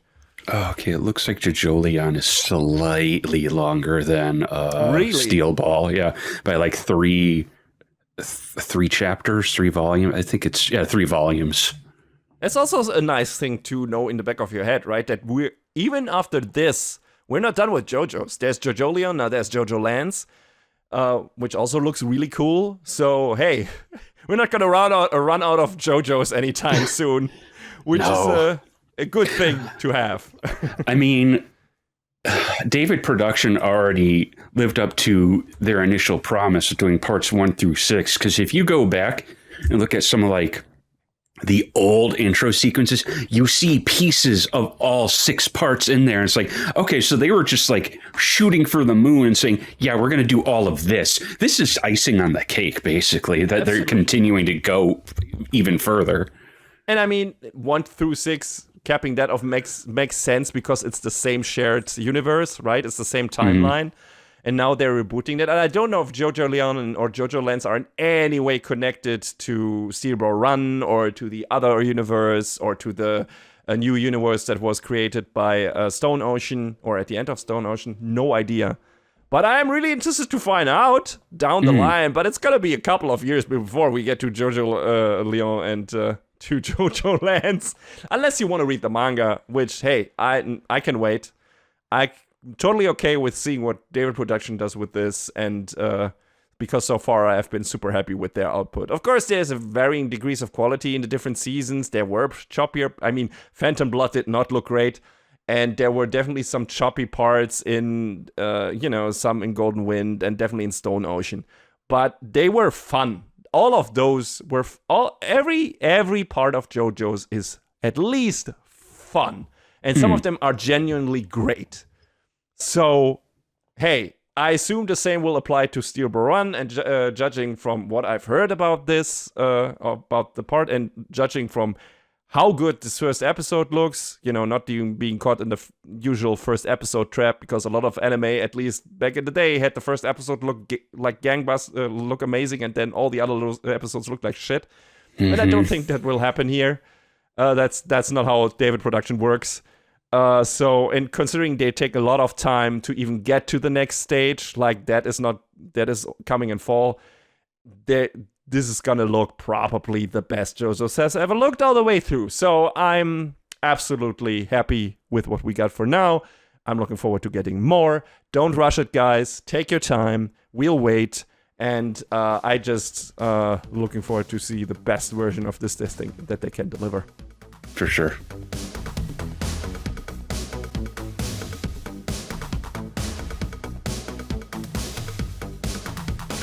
And that is a wrap on the 179th episode of Anime Brain Freeze. All the music in our podcast is from the Double Dragon Neon soundtrack by the amazing Jack Kaufman. Please go to virt.bandcamp.com and check out his awesome work. Find us where all the podcasts live, but also check out animebrainfreeze.com for our review index and more. Please leave us a review and rating on Apple Podcasts, Spotify, or your podcast app of choice if you can. Follow us on the socials or send an email to animebrainfreeze@gmail.com. We would love to read your feedback. Thanks for tuning in. We hope you had a good time, and please join us again on our next episode. Macht's gut. So long, everybody. Next time on Anime Brain Freeze. Fate or fake? Or both? After hundreds of years, it seems like peace has finally been achieved. And if you're among friends, a lifetime can pass in the blink of an eye.